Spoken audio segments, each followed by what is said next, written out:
Chakra is power made usable. It turns breath into blades, footsteps into silence, and willpower into something that can break stone. Nations don't fear armies as much as they fear a single trained shinobi with the right bloodline and the right orders. In the hidden villages, loyalty is currency, secrets are weapons, and the people who can do the impossible get hunted, bought, or buried. This is fanfics in a nutshell.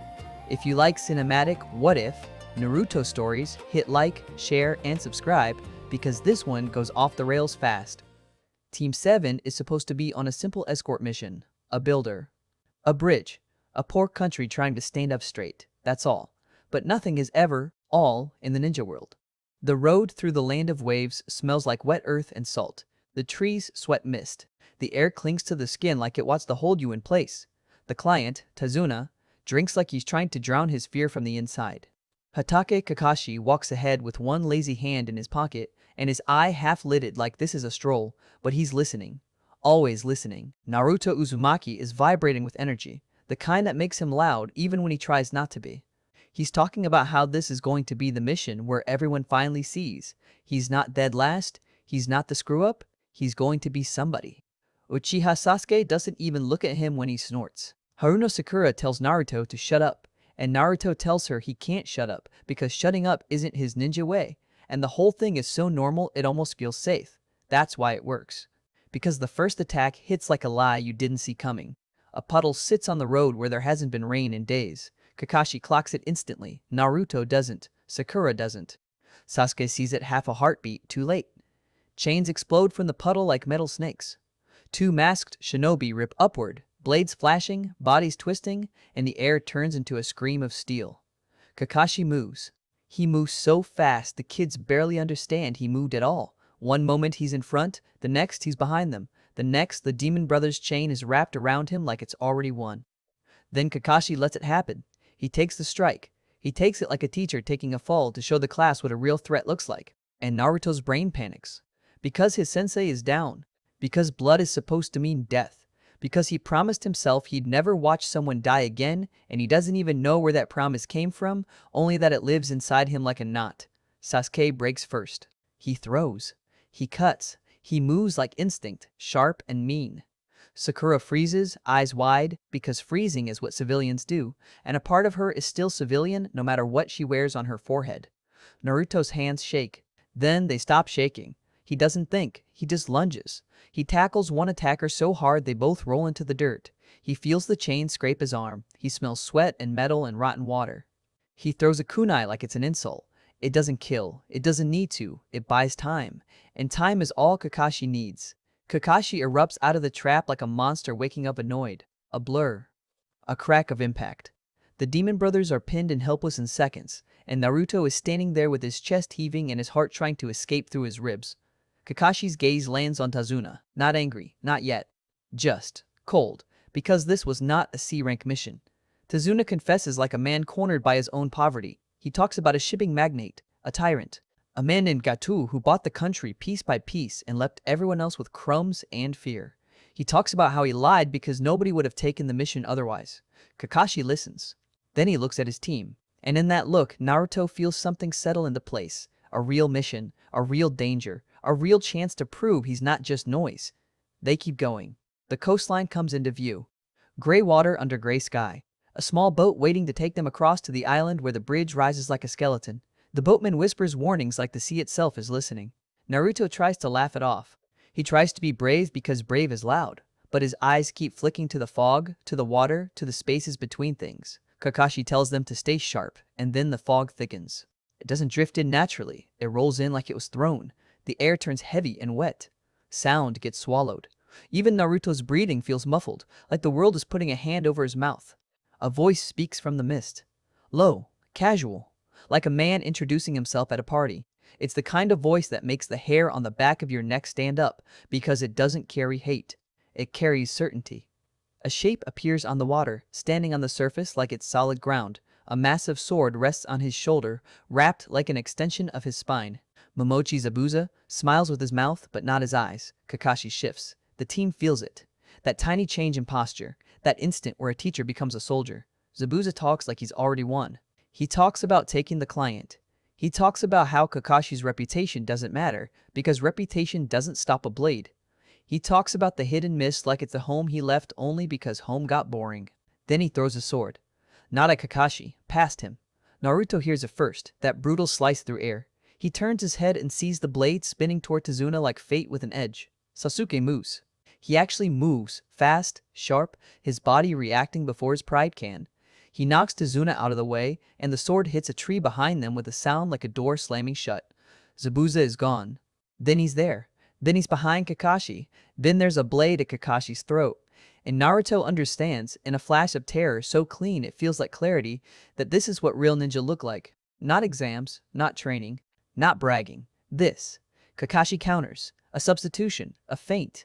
The water around them surges as Zabuza reveals what kind of monster he is. A water clone. A technique Naruto doesn't even have words for.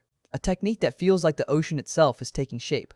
Zabuza traps Kakashi in a prison of water. A shimmering sphere, swirling and churning, Kakashi held inside it like a bug in amber. Kakashi shouts orders through the water, voice distorted, urgent. He tells them to protect Tazuna. He tells them to run if they have to. He tells them to think. Naruto stares. His teacher is inside a ball of water. His teacher is going to drown.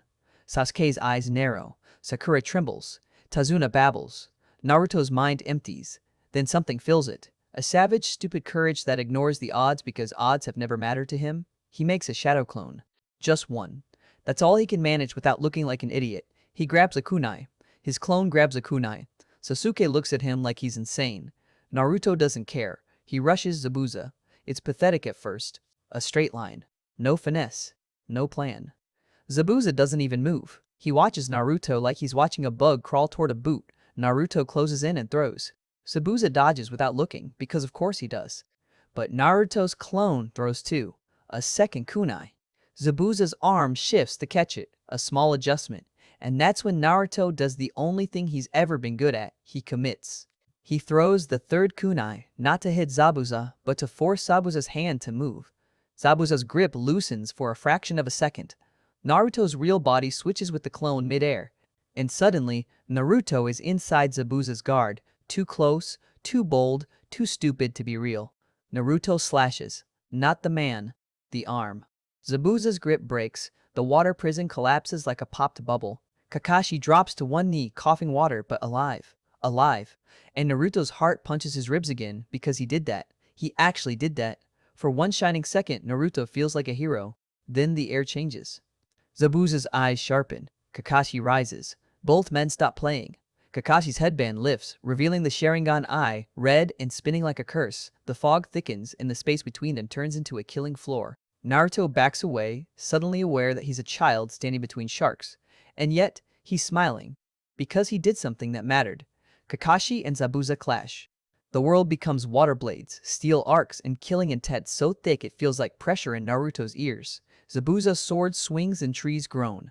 Kakashi's hands blur through seals. The lake churns. Then Kakashi stops. He looks past Zabuza. And Naruto follows his gaze. A figure stands on a branch, face masked like a porcelain doll, body slim, posture calm. A hunter nin uniform, mist symbols. And oinen. The air shifts again, because hunter nin are the ones who clean up bodies, the ones who erase proof, the ones who hunt missing nin like Zabuza and cut out their secrets. Zabuza freezes for half a breath. The masked figure moves. A flash of needles. A single sharp sound. Zabuza's body jerks, his eyes widen, his sword slips. Then Zabuza collapses into the water like a puppet whose strings were cut. Naruto's mouth opens. He doesn't know what to feel. Relief. Confusion. Rage. Because they didn't win. Someone else ended it. Kakashi's eye narrows. He's not fooled. He steps forward and speaks to the hunter nin carefully, politely, like he's talking to someone holding a bomb. The hunter nin bows. Voice soft. Almost gentle. They say they've been tracking Zabuza. They thank Kakashi for doing the hard part.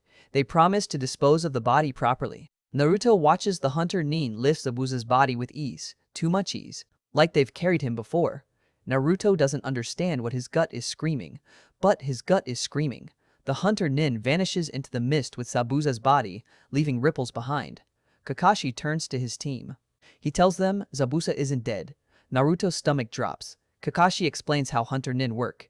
How they take bodies for secrets. How they destroy evidence. How Zabuza's death didn't look like death, it looked like a pause. Naruto listens and nods like he understands, but the truth is he's stuck on one image. That masked figure. That calm voice. Something about it felt wrong, not evil, not cruel. Wrong like a lie told with a smile. They reach Tazuna's house. A small place, warm and worn, with a stubborn kid named Inari who looks at Naruto like Naruto is the dumbest thing he's ever seen. Inari talks about heroes like they're fairy tales, and Naruto hates him instantly because Naruto has spent his whole life being treated like he's not real. Kakashi collapses from chakra exhaustion not long after, which scares Sakura and annoys Sasuke and makes Naruto feel guilty because Naruto thinks if he'd been stronger, Kakashi wouldn't have to push himself like that. Training begins. Tree climbing, chakra control, the kind of work that looks boring until you realize it's the foundation of every impossible thing. Sasuke learns fast, because Sasuke always learns fast. Sakura learns even faster, because she's precise. Naruto struggles, because Naruto is power without control, a roaring fire with no dam. He falls, he bruises, he curses the tree like it insulted his mother. Then he tries again, and again. He's exhausted by the end of the day, covered in scrapes, angry at himself, angry at Sasuke's smug silence, angry at Sakura's quiet competence, angry at the world for making him fight so hard just to stand in the same place other people stand naturally. He sleeps like a dead thing, and while Team 7 trains and breeds and bleeds for control, elsewhere, the story takes a turn. Because Zabuza is alive, he wakes in a hideout that smells like blood and herbs. His lungs burn, his muscles ache, but he is alive, and that fact alone makes him grin like a demon who's been given a second bite. The 109 kneels nearby, mask off now.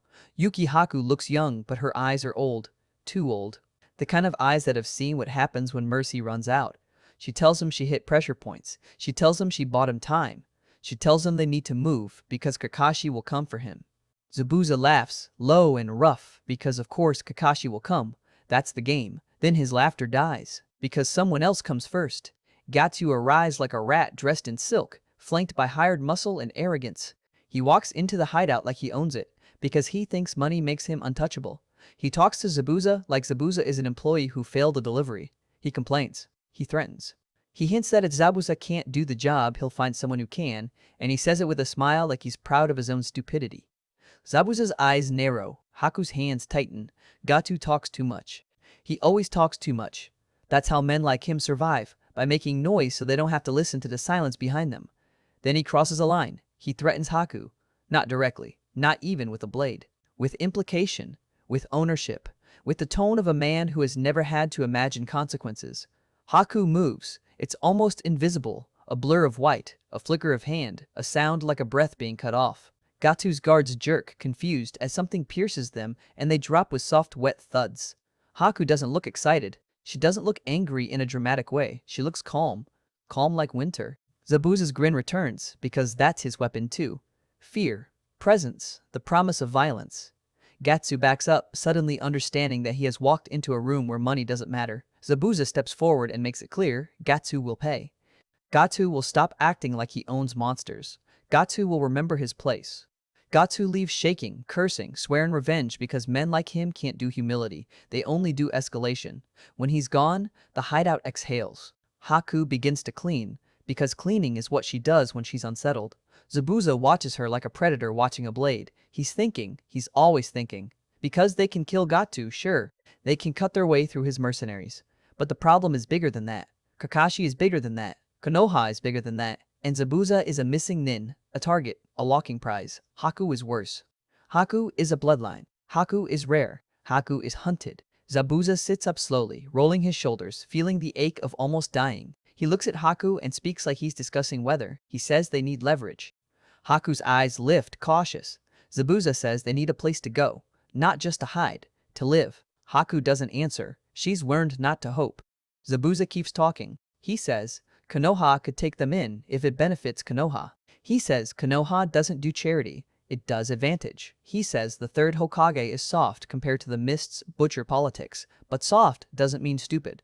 Haku listens. Expression blank, but something behind her eyes tightens at the mention of the Hokage. Konoha is a myth to people like them. A place where kids laugh instead of die. A place that teaches shinobi like soldiers but doesn't grind them into tools quite as brutally as the Mist does. Zabuza says the Hokage will only even consider it if there's a reason, a hook, a thread, a human connection. And then he says the name that changes everything. Naruto. Haku's mouth opens slightly, just enough to show surprise. Zabuza has been watching. Zabuza saw the genin's reckless stunt. He saw the way Naruto moved without fear. He saw the way Kakashi reacted when Naruto succeeded. He saw how that success sparked something in Kakashi's eye. Zabuza isn't impressed by the boy's skill. He's impressed by what the boy represents. The Hokage's attention, the village's future, a political thread that leads straight into Konoha's heart. Zabuza leans back, grinning like he's about to commit a crime.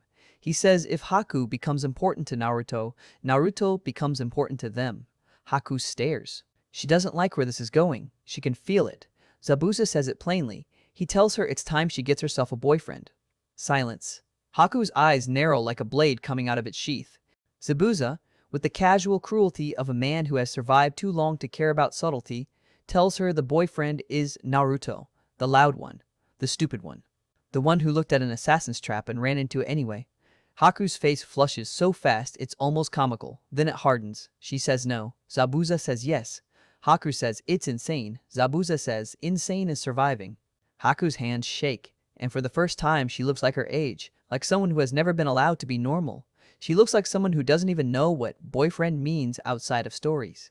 Zabuza says it doesn't have to be real. It has to be convincing. Haku says Naruto will never agree. Zabuza says Naruto is the easiest kind of boy to hook, the kind that wants to be seen, the kind that lunges toward affection like it's oxygen. Haku's eyes widen, offended and afraid. Zabuza says they don't have time. Kakashi will come. Gachi will strike. The bridge will become a battlefield. And, when it's over, Zabuza and Haku will either be corpses or fugitives again or something new. Haku whispers that she's a weapon. Zabuza says, then be a weapon that chooses her own target. Haku's throat tightens. She looks away, blinking hard. Zabuza's grin fades just a little. He tells her something softer, almost hidden. He tells her Naruto looked at them like they were people, not tools. He tells her that kind of boy is rare. That kind of boy is dangerous. Because he makes you want things. Haku turns on him, furious, and the slap lands. It's not gentle. It's not playful. It's sharp and honest and full of every emotion she doesn't know how to name. Zabuza's head tilts with the impact. Then he laughs again, rubbing his cheek like he's pleased. Haku storms out to gather herbs. Because she needs distance. Because she needs air. Because the hideout suddenly feels too small for her heartbeat. She moves through the forest like a ghost. Quiet feet. Controlled breathing. The world is green and wet and full of places to hide. She tells herself, this is just strategy. This is survival. This is nothing. But her mind keeps replaying Naruto's face. Not his loud mouth. His eyes. The way he looked at Zabuza's water prison and didn't back down. The way he threw himself into danger for someone he barely knows. The way he smiled afterward like he'd been starving and someone finally fed him. Haku hates it, because it makes her curious. Curiosity is a weakness. She returns with herbs and finds Zabuza sharpening his blade. Calm again. He asks if she'll do it. Haku doesn't answer. Zabuza says they don't need romance. They need a bond. Haku says bonds hurt. Zabuza says they do. That's why they hold. He tells her to find Naruto. Talk to him. Test him. Learn what makes him tick. Learn how to make him choose. Haku's fingers tighten around the herbs. She leaves again because staying means agreeing, and she isn't ready to agree. Inari's house is quiet when the sun dips. Tazuna's family eats dinner like they're trying to pretend the world isn't a knife at their throat. Naruto talks too loudly at the table, trying to fill the silence with jokes. Inari snaps at him. Naruto snaps back. Kakashi watches from his sickbed, amused, exhausted, and alert all at once. Later, when the house sleeps, Naruto can't. The mission is too big. The danger is too real. The thought of Zabuza coming back sits on his chest like a weight. So Naruto slips out. He tells himself it's training. He tells himself he'll climb trees until his legs give out. He tells himself anything that sounds brave.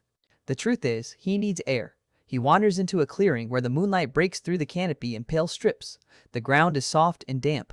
A stream nearby whispers. Naruto sits down, back against a tree, staring at his hands. He thinks about how close Kakashi came to drowning. He thinks about how it felt when the water prison popped and Kakashi breathed again. He thinks about the hunter Nin and that calm voice and the feeling that something didn't add up. His eyelids droop. Exhaustion wins. He falls asleep like a candle going out. Not far away, Haku steps into the same forest, moving with purpose and uncertainty tangled together. She tells herself she's here to observe, to gather information, to plan. She finds the clearing by accident, following the sound of the stream. And there he is. Naruto Uzumaki, asleep with his head tilted back against the tree, mouth slightly open, face soft in a way he never lets the world see. Haku freezes. Because Zabuza's insane boyfriend plan suddenly feels less like a strategy and more like fate reaching out with both hands. And because she can feel it clear as a needlepoint, this boy would wake up and smile at her like she belongs, even if she's the kind of person the world tells him to hate. Mid-roll check. If you're still with me, drop a like right now, because this is where the mission stops being just a fight and starts becoming a problem. Haku takes one step closer. A twig snaps under her foot. Naruto's eyes flick open, sharp and alert, like he's been trained to wake into danger. He stares at her silhouette. Haku's breath catches. Because if he screams, she's exposed. If he attacks, she has to defend. If he runs, she loses him. Naruto squints into the moonlight and says, groggy but curious, who are you? Haku's fingers hover near her needles, not in threat but in habit.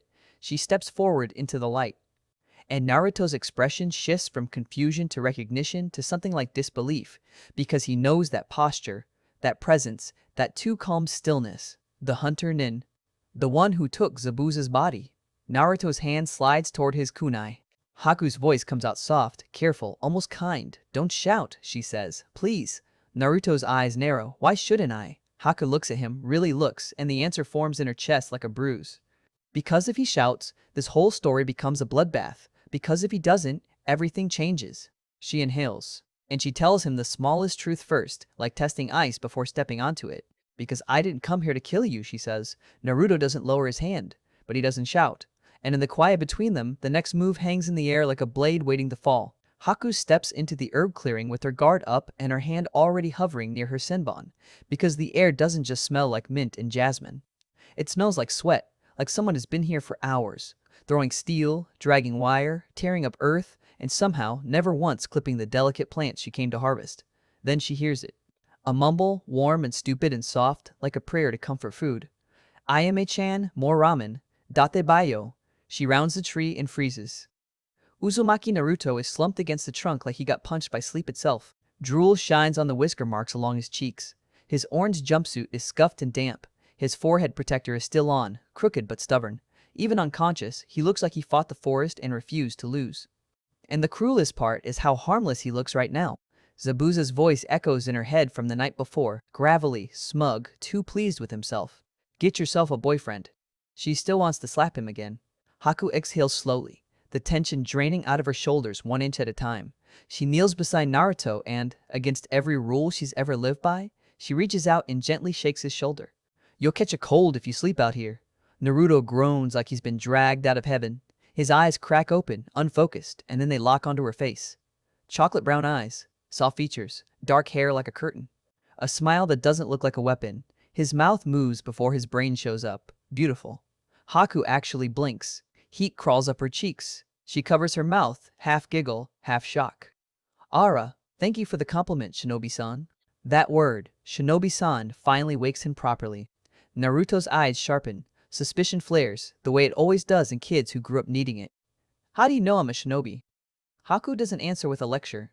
She answers with one finger. Ding! She flicks the metal plate on his headband like it's the most obvious thing in the world, and Naruto instantly turns his face away in embarrassment, grumbling at himself like he got caught stealing. Then he whips back around, puffing up with that loud, fearless pride that makes people underestimate him right before he surprises them. My name's not Shinobi-san, it's Uzumaki Naruto Future, Hokage of Konohagakure. Haku gives him a teasing bow like she's in the presence of royalty. My apologies, I did not know I was speaking to someone so great. My name is Yuki Haku, aspiring doctor. Naruto flinches on instinct. Doctor? Nope. Don't like doctors. Too many needles. Haku lifts her basket like a peace offering. Then you will like me. I prefer herbs. That snaps something in Naruto's memory. He jerks upright, suddenly panicked, glancing around at the clearing like it's a crime scene. I didn't hurt the herbs, did I? Haku follows his frantic gaze. Kunai stuck in bark, shuriken embedded in dirt. Wire glinting in the sun. Small craters where something explosive hit. Torn ground where feet and chakra churn the earth. And in the middle of all that violence, the herb patch is untouched. No, Haku says softly. You didn't hurt them. In fact, they appear to be the only undamaged things here. Naruto scratches his cheek, laughing nervously, like he's trying to charm the universe into not judging him. Sorry, I might have gone a little overboard training. Haku studies him more carefully now, Not the sleeping boy, not the loud boy, but the driven boy. The one who made this clearing into a battlefield because he couldn't stand being weak for one more day. Why are you out here training, Uzumaki-san? He waves the formality away like it's annoying. Just call me Naruto, Haku-san. And I want to get stronger. Haku's eyes widen with dramatic admiration, playing it up on purpose because she wants to see how he reacts. Stronger? But you look so strong and manly already. Naruto, somehow, takes it seriously. Like he's been starving for praise so long he doesn't know what's joking and what's real. Nope, I need to be stronger. A lot stronger. Haku's voice drops into something quieter, more intimate. But why? Why do you seek strength, Naruto-san? And Naruto pauses, because the answer isn't the easy one anymore. A week ago, he would have shouted, Hokage, like it solved everything. Like becoming Hokage would magically fill every hole inside him. But something changed on this mission. Something sharp and ugly and real. His mind slides backward into the house by the sea, into the small room Tazuna gave Team 7 after the fight. Kakashi is collapsed on the only futon, chakra drained. Sakura is brushing her hair, trying to look calm. Sasuke is checking weapons like he's preparing for war. And Naruto stands at the window staring at the ocean like he's trying to read the future in the waves.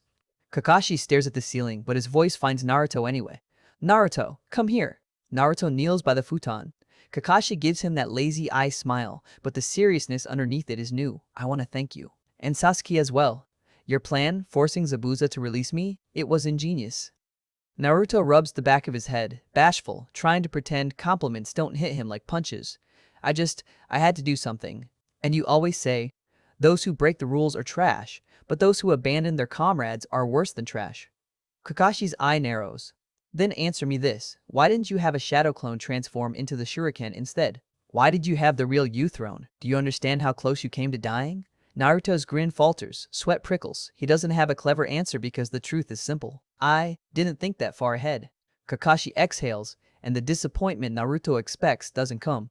Instead, Kakashi's disappointment turns inward. No, I didn't think that far ahead. The Oinin, when he mentioned water walking, he made something clear. I've been neglectful as your sensei. All of you. Sakura perks up instantly. Sasuke's attention sharpens like a blade. Water walking? Sakura asks. And what's an Oinin? Kakashi, half dead and still irritated at himself, starts explaining chakra control. Tree walking, water walking. The fundamentals Team 7 should have been drilling from day one. Naruto listens, but not like Sakura, who absorbs information like it's fuel, or Sasuke, who hoards it like treasure. Naruto listens like a boy who suddenly realizes that being brave isn't enough. That guts don't stop a blade. That screaming, I'll protect them, doesn't matter if you don't have the skill to back it up. And that's where the answer changes. Back in the clearing, Naruto looks at Haku, and the brightness in his eyes is still there, but it's edged now, sharper. Because I was useless. Haku's playful expression stills. Naruto's voice tightens. Zabuza would have killed me if Kakashi-sensei hadn't been there, and if I'd messed up, if I'd slipped, Kakashi-sensei would have died because of me, and then Sakura and Sasuke, they'd be dead too. He swallows hard, like the words taste like blood. I don't want that. I don't want to watch people die because I wasn't strong enough. Haku's chest feels tight in a way she doesn't like, because she knows that fear. She knows what it's like to live with the weight of not enough.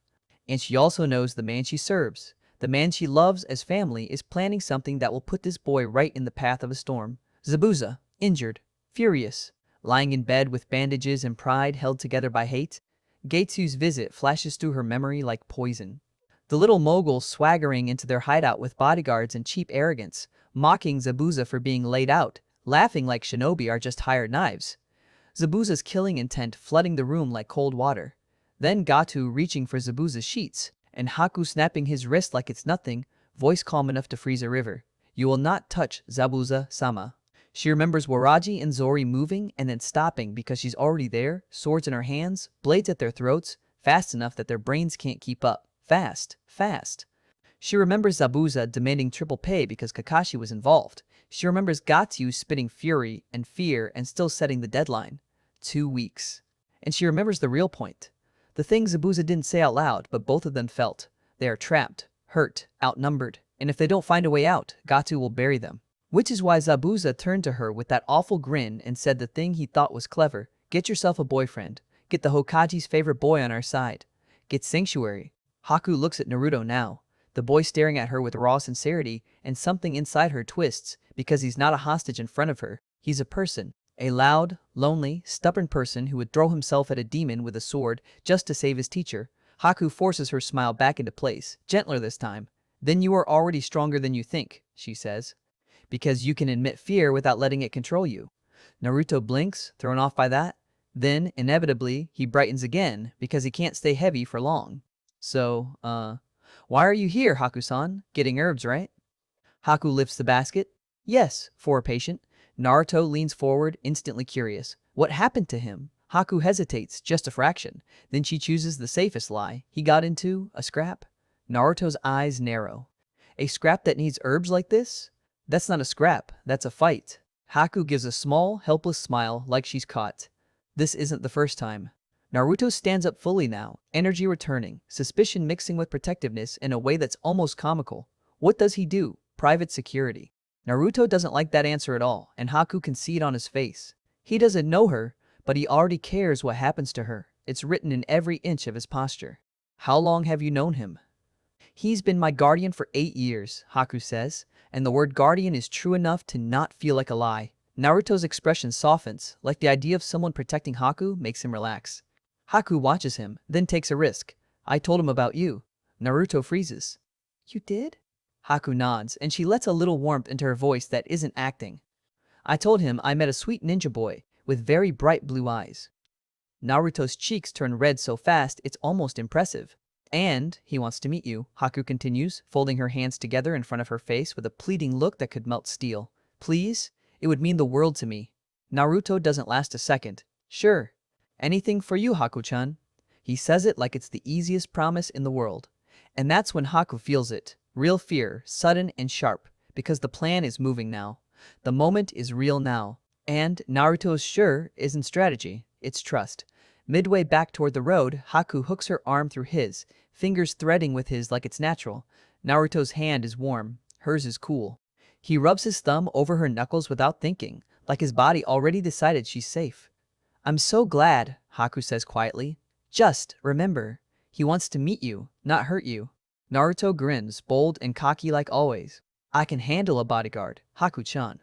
Haku smiles back, but inside, she hears Zabuza's laughter again, and she can't tell if she's walking Naruto toward salvation or toward a blade that hasn't swung yet. She glances at the herb basket, at the fragile leaves that will speed up a demon's recovery. Then she looks at Naruto, bright and trusting at her side, and she realizes she's already in too deep, because for the first time in years, the life she's been living feels like it might crack open into something else, something dangerous, something hopeful. And somewhere behind them, in the quiet spaces between trees and rooftops, an instinct trained by war, she doesn't see the shadow that follows. Naruto like a second heartbeat, watching, measuring, preparing for the moment this aspiring doctor finally shows her true face. Because Kakashi Hatake doesn't trust coincidences, and Naruto just walks straight into one. Kakashi's eye doesn't miss details. It never has. Even half-drained, even laid out on a futon in a stranger's house, he listens to the world the way other people breathe it. He hears the creak of floorboards, the subtle shift of wind through bamboo, the pause in Sakura's heartbeat when fear tries to climb into her throat. He also hears Naruto slip out. He doesn't stop him, not because he approves, because he wants to see what Naruto does when nobody is holding his leash. Sasuke notices too, of course. Sasuke always notices. He sits by the window like a statue, sharpening a kunai that doesn't need sharpening, eyes following shadows. He's an idiot, Sasuke mutters. Sakura glances between Sasuke and Kakashi, unsure whether she's allowed to worry or whether worrying makes her weak. Kakashi's voice comes out dry. He's our idiot. Minutes pass, then more. Kakashi tries to rest. His body won't let him. Not with Zabuza still breathing somewhere out there. Not with the missing nin who has already slipped out of death once. Then Kakashi feels it, a pressure. Not the heavy crushing kind Zabuza throws like a wave. Something lighter, cleaner, controlled. Like a blade that doesn't clatter. He sits up slowly, ignoring Sakura's startled protest. Kakashi-sensei, quiet, he whispers, and the one word shuts the room down. Sasuke's head turns. What? Kakashi holds up a finger, listens. The presence isn't near the house, it's farther. A flicker in the forest, a thread tugging at his instincts. Naruto is out there, and someone else is out there with him. Kakashi's eye narrows. He forces chakra through exhausted pathways and tastes iron at the back of his throat. He doesn't move to chase, not yet. If he crashes into the scene too early, he ruins the only thing he might learn, the shape of the truth. So, he waits. In the forest, Naruto walks with Haku as if the world isn't full of traps. He talks with his hands. He laughs too loudly. He tells her about becoming Hokage like it's already written.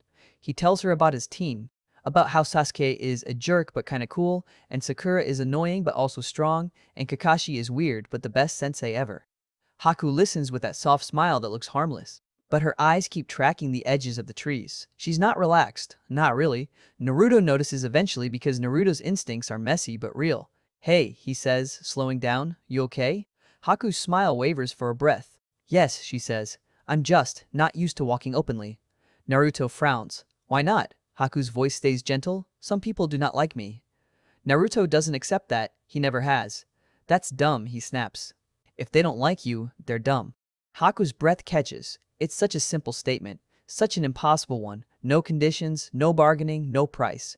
Naruto keeps talking, oblivious to the damage he's doing to her walls. So, where's your guardian guy? He asks. Is he nearby? Haku nods and gestures forward. He is resting. He should be awake soon. Naruto grins. He rolls his shoulders like he's about to walk into a sparring match. Cool, I'll show him I'm strong. Then he'll stop worrying about you. Haku's fingers tighten on the basket. She wants to tell him to run. She wants to tell him the man he's about to meet is not guardian guy. He is a weapon shaped like a person. He is the kind of man who smiles while he kills. But Haku also remembers Zabuza's bandaged chest rising and falling. She remembers the way Gato looked at her like property. She remembers the mist hunting her bloodline like it's gold. Survival tastes ugly. She keeps walking. The hideout sits low and hidden near the shoreline, tucked behind brush and rock. A place chosen for escape routes, for ambush angles, for distance. Naruto steps in like he owns the air. Haku-chan, he calls, bright, loud. I'm here. Haku winces at the volume, then forces herself forward. Inside, the space smells like antiseptic herbs and old blood. Naruto's grin falters slightly. He picks up on that smell the way any kid who has seen too much picks up on it. He tries to hide it with bravado. Is he okay? Haku nods quickly. He heals fast. A shape shifts in the dim. Naruto's eyes land on the bed, and he freezes. Because even half wrapped in bandages, even lying down, the man in the bed radiates danger. Not loud danger. Not flashy.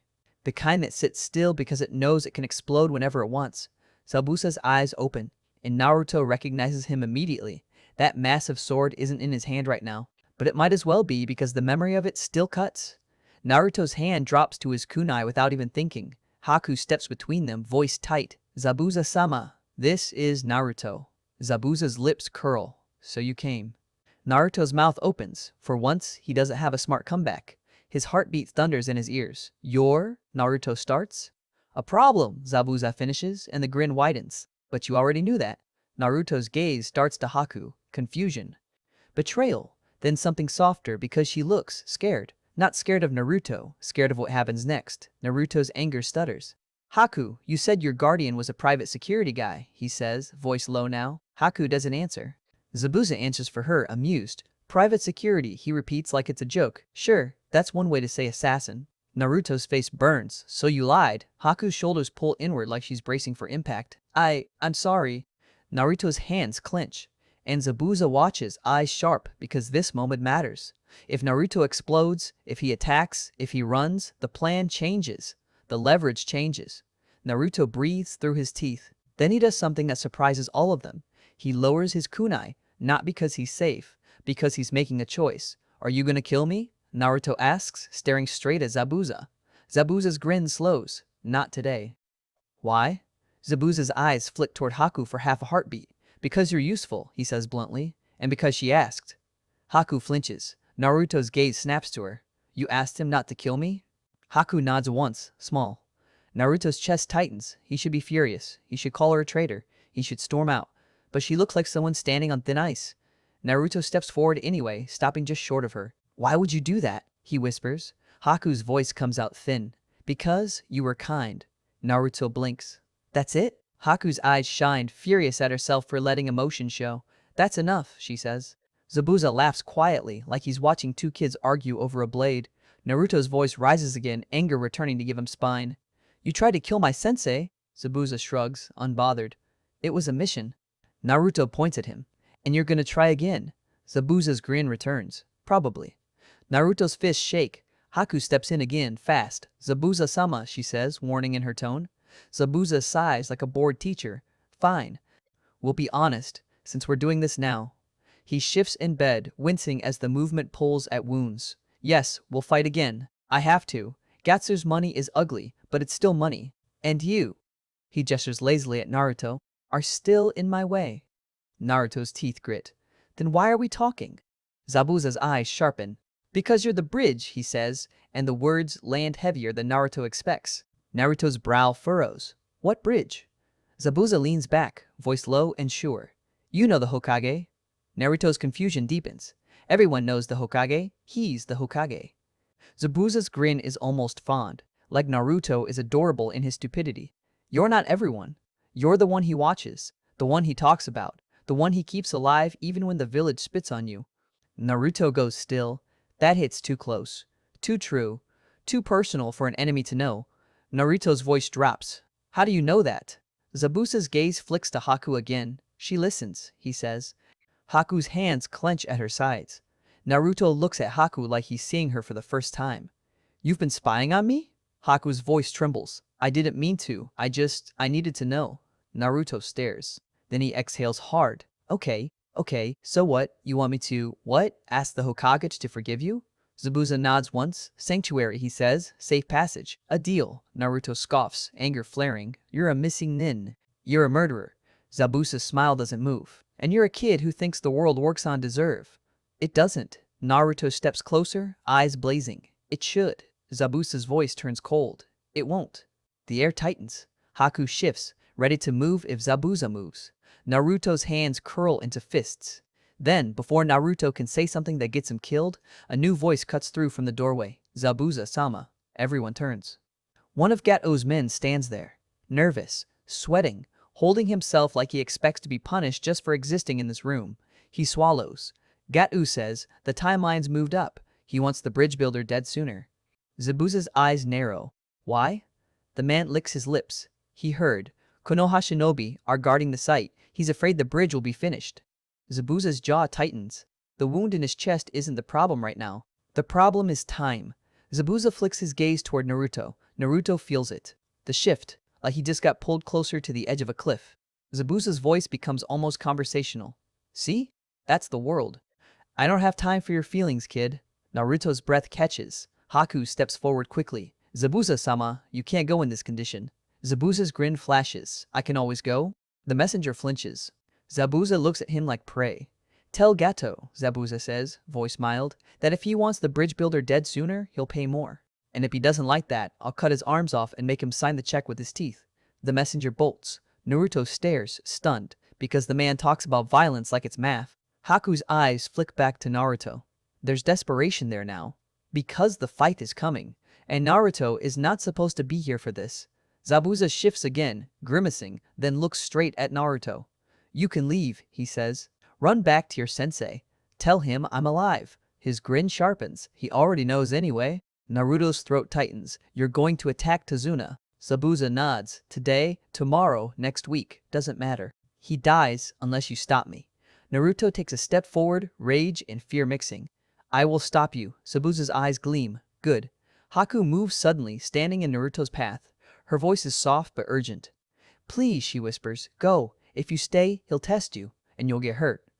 Naruto looks at her, then past her at Zabuza. Then he does the dumbest, bravest thing he can do. He looks back at Haku and asks, quiet, raw, do you want to be here? Haku freezes, her breath catches like she's been stabbed. Naruto presses, voice barely above a whisper. Do you want to be with him? Or do you want something else? The question hangs in the air like smoke. Haku's eyes shake. She can't answer. Not with Zabuza watching. Not with survival sitting on her shoulder like a weight. Zabuza chuckles low. Careful, kid, he says. You're stepping into my business.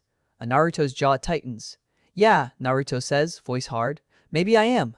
For a second, the room is a knife edge. Then Haku grabs Naruto's sleeve and pulls him toward the exit, fast, controlled. Come, she says, too sharp, now. Naruto stumbles with her, surprised by her strength. They slip out of the hideout into the damp air outside. The forest wraps around them again. The salt wind hits Naruto's face and clears the blood taste from his mouth. Haku doesn't let go until they're far enough that Zabuza's presence doesn't press on Naruto's skin. Then she releases him and turns away, shoulders shaking once. Naruto's voice cracks through the silence. Haku, why are you doing this? Haku's voice comes out like she's trying to keep it from breaking. Because I owe him my life. Naruto's anger flares. And what about your life? What about what you want? Haku's hands clench. I don't want, she snaps, then stops, horrified at herself for raising her voice. Naruto stares. You don't want anything? Haku turns, eyes shining now, sharp with emotion she can't afford. I want to survive, she says. That is enough. Naruto shakes his head like he refuses that answer. It's not enough, he says, fierce. It's not enough for anyone. Haku's lips tremble. You don't understand, she whispers. Naruto takes a step closer, gentler now. Then make me understand. Haku looks at him like he's dangerous because he keeps offering her choices.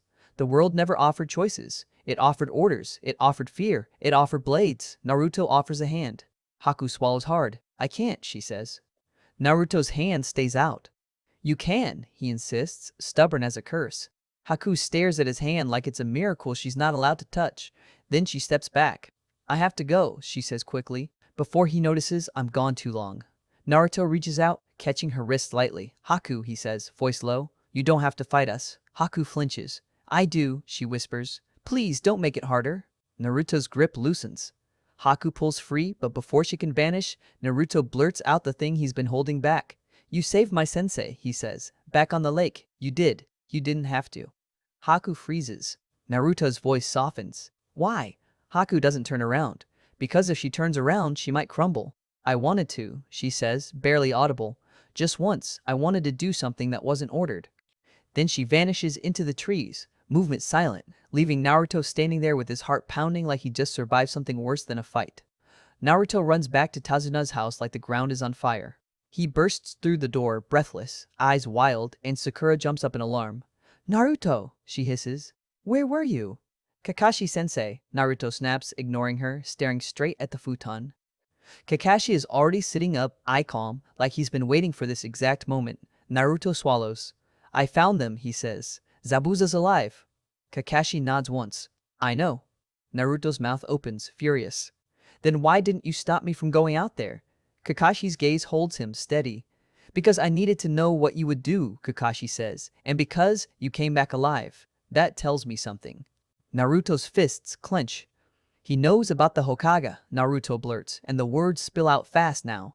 He knows the Hokage watches me. He wants a deal. He wants sanctuary. He wants... Naruto stops, his throat tightens. Because he doesn't want to say Haku's name. Sakura blinks, confused. Sasuke's eyes sharpen. Kakashi tilts his head slightly. And? He prompts. Naruto's voice drops. Haku brought me to him, Naruto says. She lied to me. But she didn't want me hurt. Sakura's eyes widen. Sasuke scoffs. You're saying the hunter nin is helping you? Naruto shakes his head hard. No, she's helping him. But she's not like him. Sasuke's lip curls.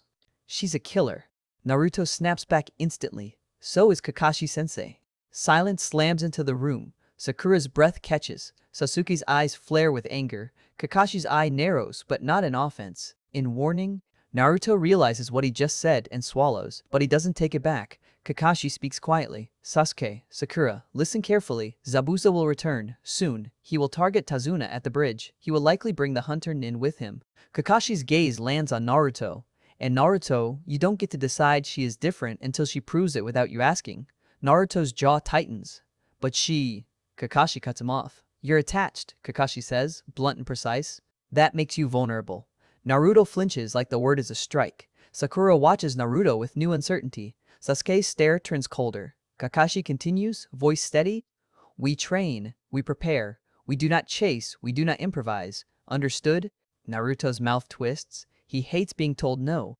But he also saw what Zabuza is. He saw how close death sits. He nods once, sharp. Understood.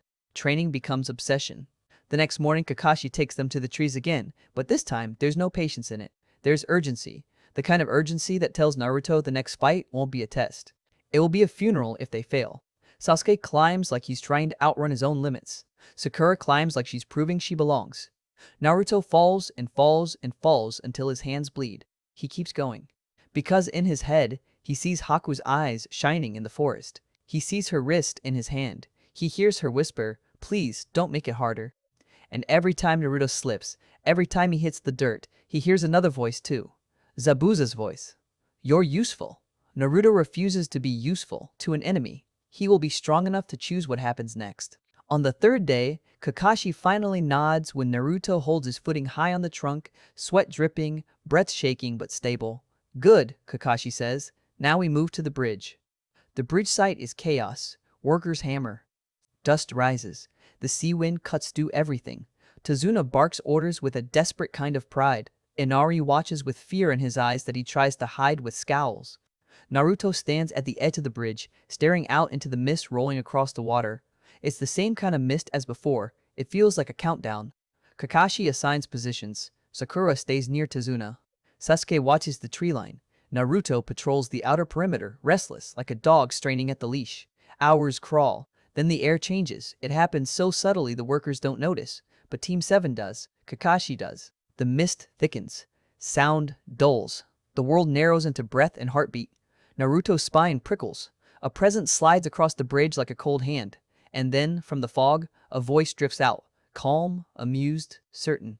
Good morning, Zabuza says. Did you miss me? Naruto's stomach drops. Sasuke's hand tightens around his kunai. Sakura's breath catches. Kakashi steps forward, Sharingan eye already open, voice steady. Zabuza. A shape steps out of the mist behind him, slim, quiet, masked.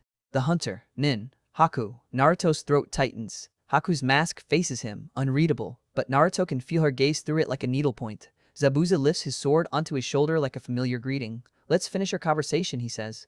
And the fog swallows the bridge as the first killing intent of the day drops like a blade. Zabuza stands there like he owns the air. His sword rests on his shoulder, casual, heavy, final.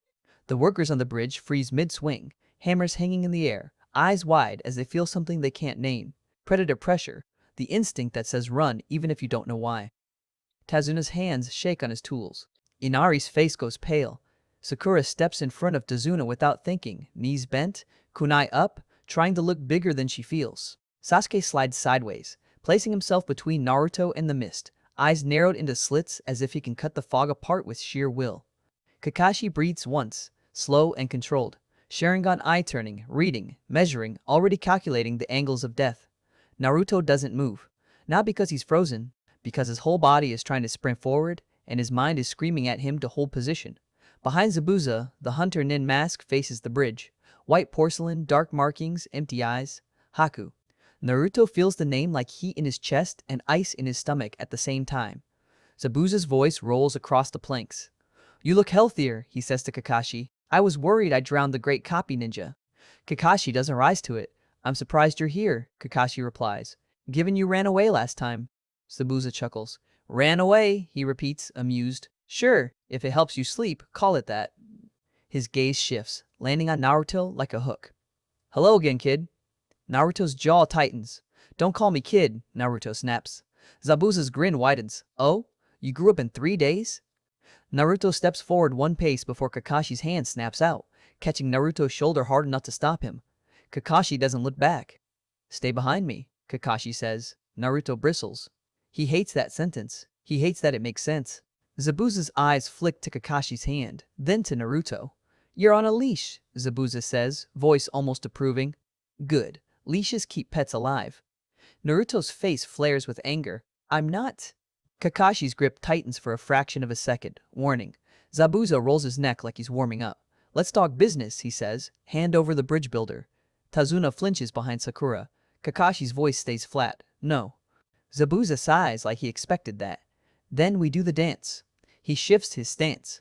The fog thickens again, and the world becomes smaller. The bridge rails vanish into white.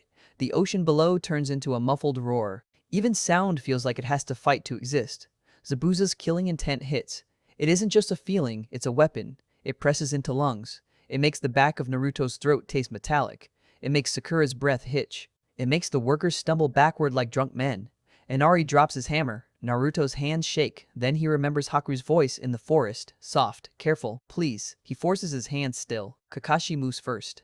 He vanishes forward, low, fast, and Zabuza meets him like he's been waiting. Steel crashes. The massive sword sweeps, not aiming to cut Kakashi clean, aiming to force him back, to control space. Kakashi ducks, spins, hands flicking through seals. Water rises from the sea mist, surging like a living wall. Zabuza laughs. A water clone forms at his side, taking shape instantly. The clone moves with him like a second blade. Naruto's eyes widen. 2. Zabuza. Kakashi splits 2. Shadow clones bursting from smoke. 3, 4. The bridge suddenly crowded with Kakashi's shape.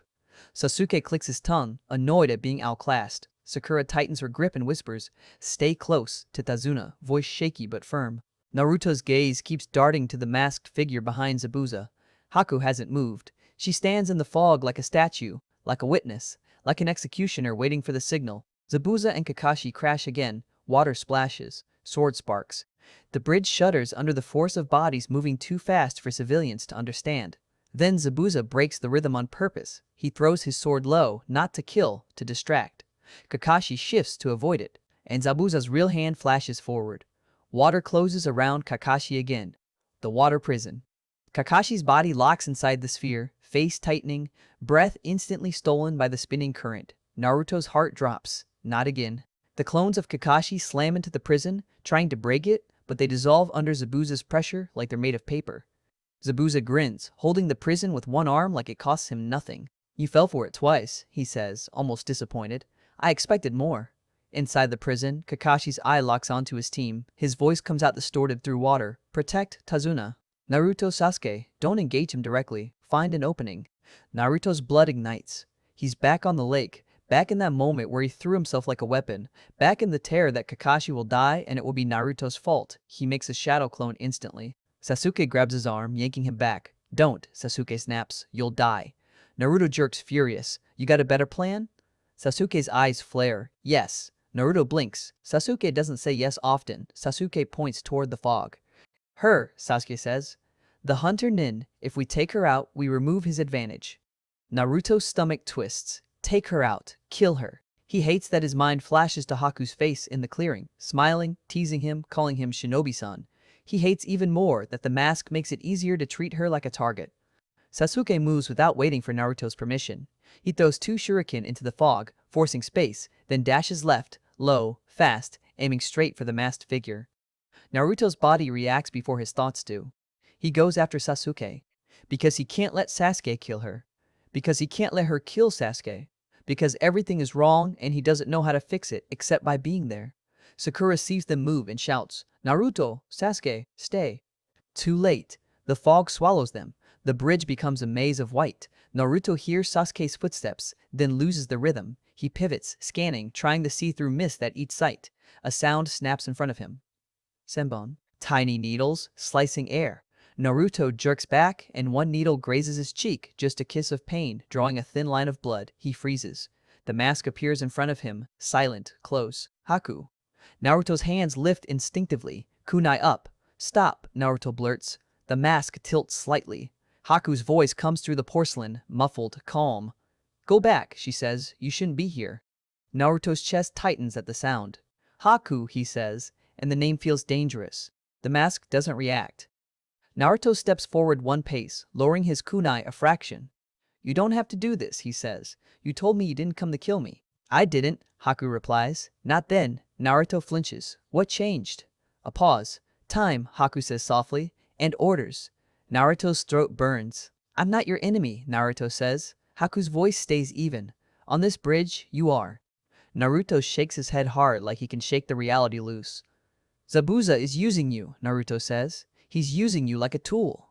Haku's voice turns sharp for the first time. "He saved me," she snaps. "He gave me purpose." Naruto's anger flares. "He gave you chains." The fog shifts. A flicker of movement to Naruto's right. Sasuke bursts out of the mist, eyes burning red with focus, shuriken in hand, mouth tight. He sees the mask. He doesn't hesitate. He throws. Naruto's breath catches. The shuriken spins toward Haku's face. Haku moves. It's not fast. It's instant. A mirror of ice forms in front of her, thin as glass, and the shuriken hits it with a sharp crack, embedding, stopping dead like it slammed into stone. Naruto's eyes go wide. Ice mirrors. He knows that technique. He's heard rumors. A bloodline. A demon's trick. Haku's voice drops, warning. "Sasuke Uchiha," she says. "Stop." Sasuke's eyes narrow. "You know my name." "I know many names," Haku replies. Sasuke lunges, kunai up, aiming to break the mirror, to force contact. The mirror reflects his face back at him, cold and distorted. Naruto sees the trap forming and shouts, "Sasuke, don't!" Too late. The world flashes. Ice forms around them in a circle.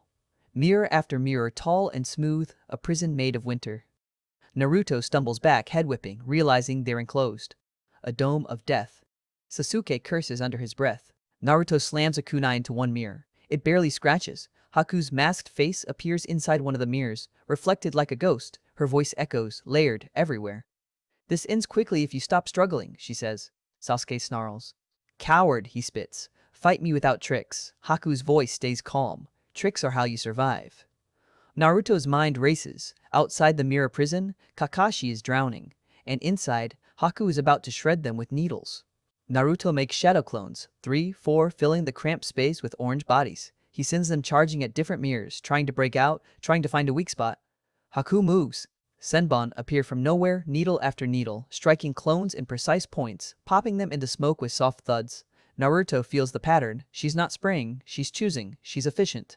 Sasuke tries to track her movement between mirrors, eyes snapping from reflection to reflection, but she's too fast. She appears behind him, then vanishes.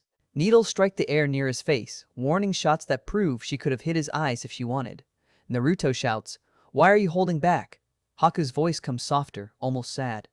"Because you don't deserve cruelty," she says, "but you will not stop me." Sasuke's breathing turns rough. He's getting cut, small slices, needle grazes, nothing fatal yet, but it's building. Naruto's heart pounds. He remembers her hands in the clearing. Cool, gentle. He remembers her saying she wanted to do something not ordered. He sees now how the order is strangling her.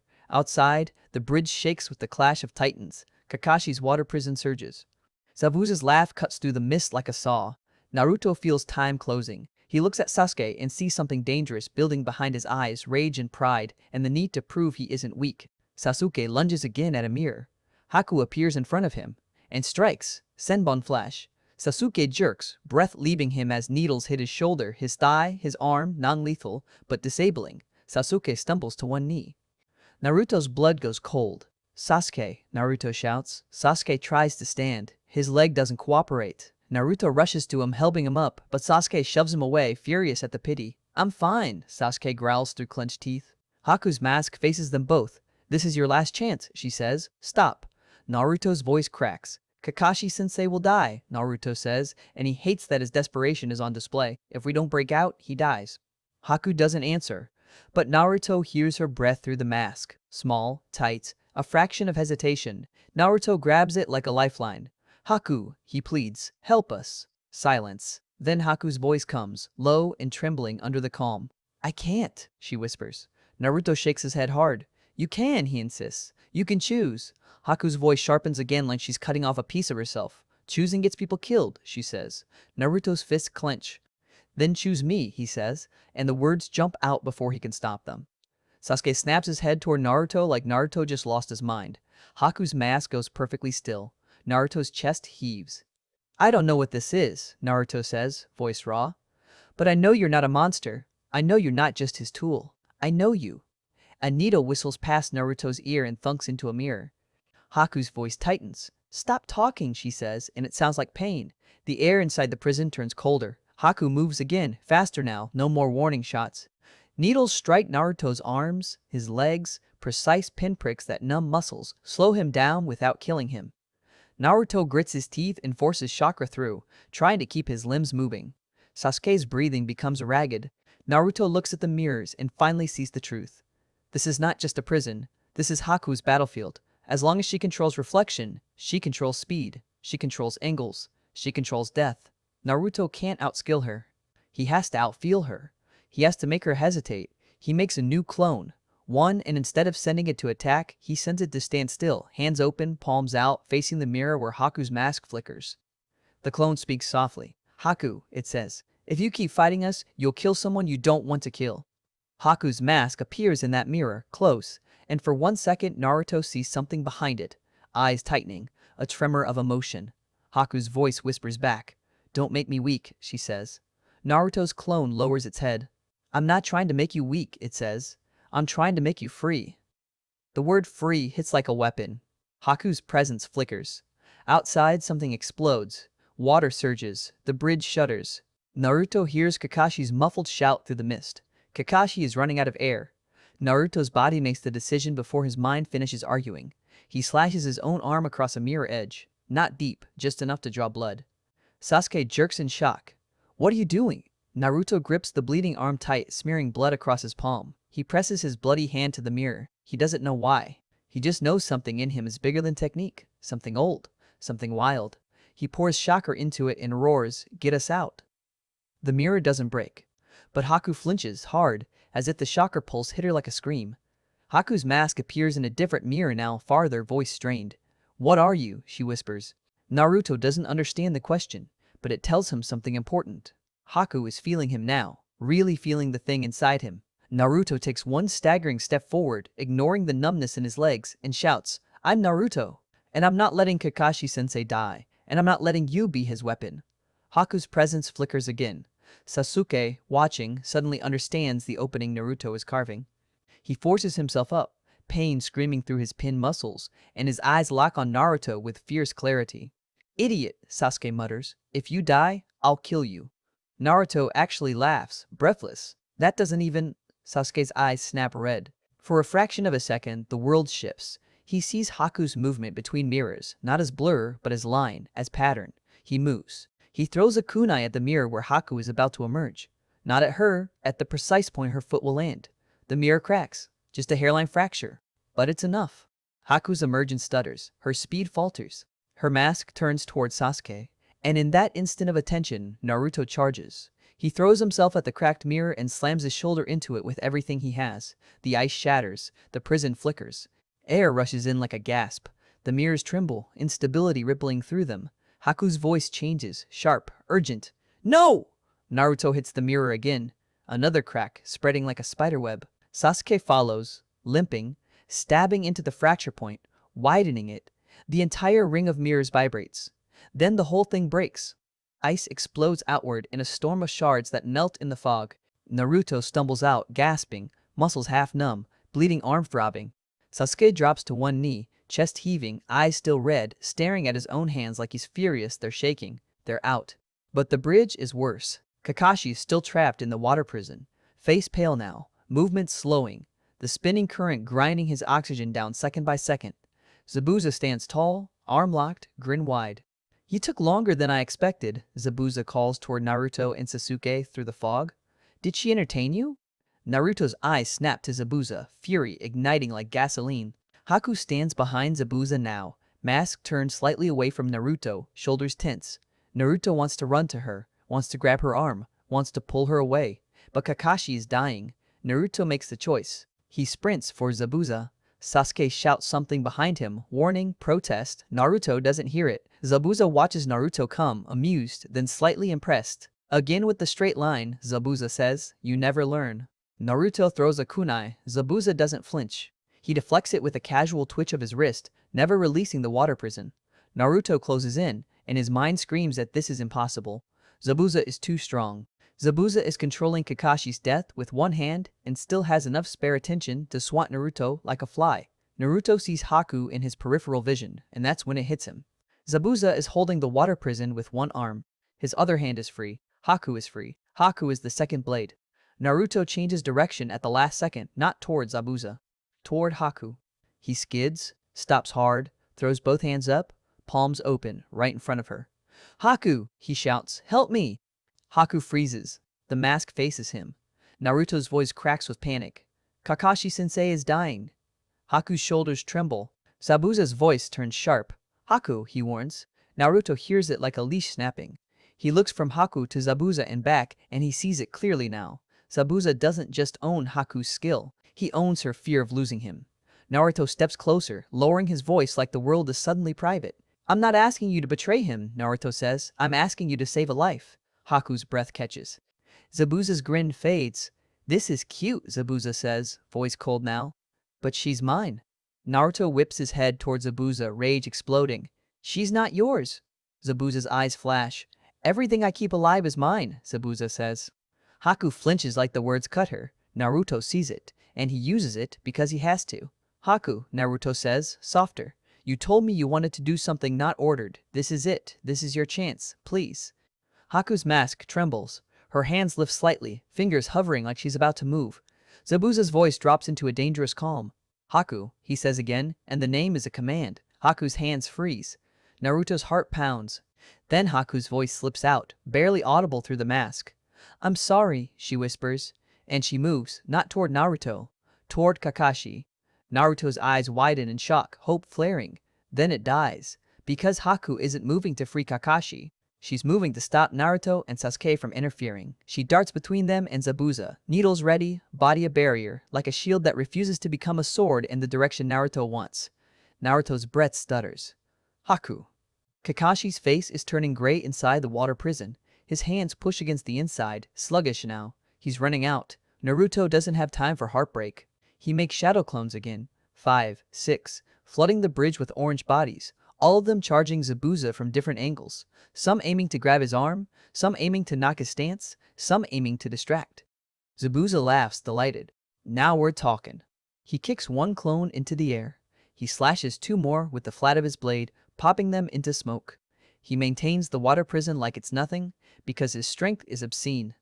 Haku flashes through Naruto's clones like a winter wind, Senbon striking pressure points, popping clones efficiently, stopping them from reaching Zabuza's arm. Naruto sees it.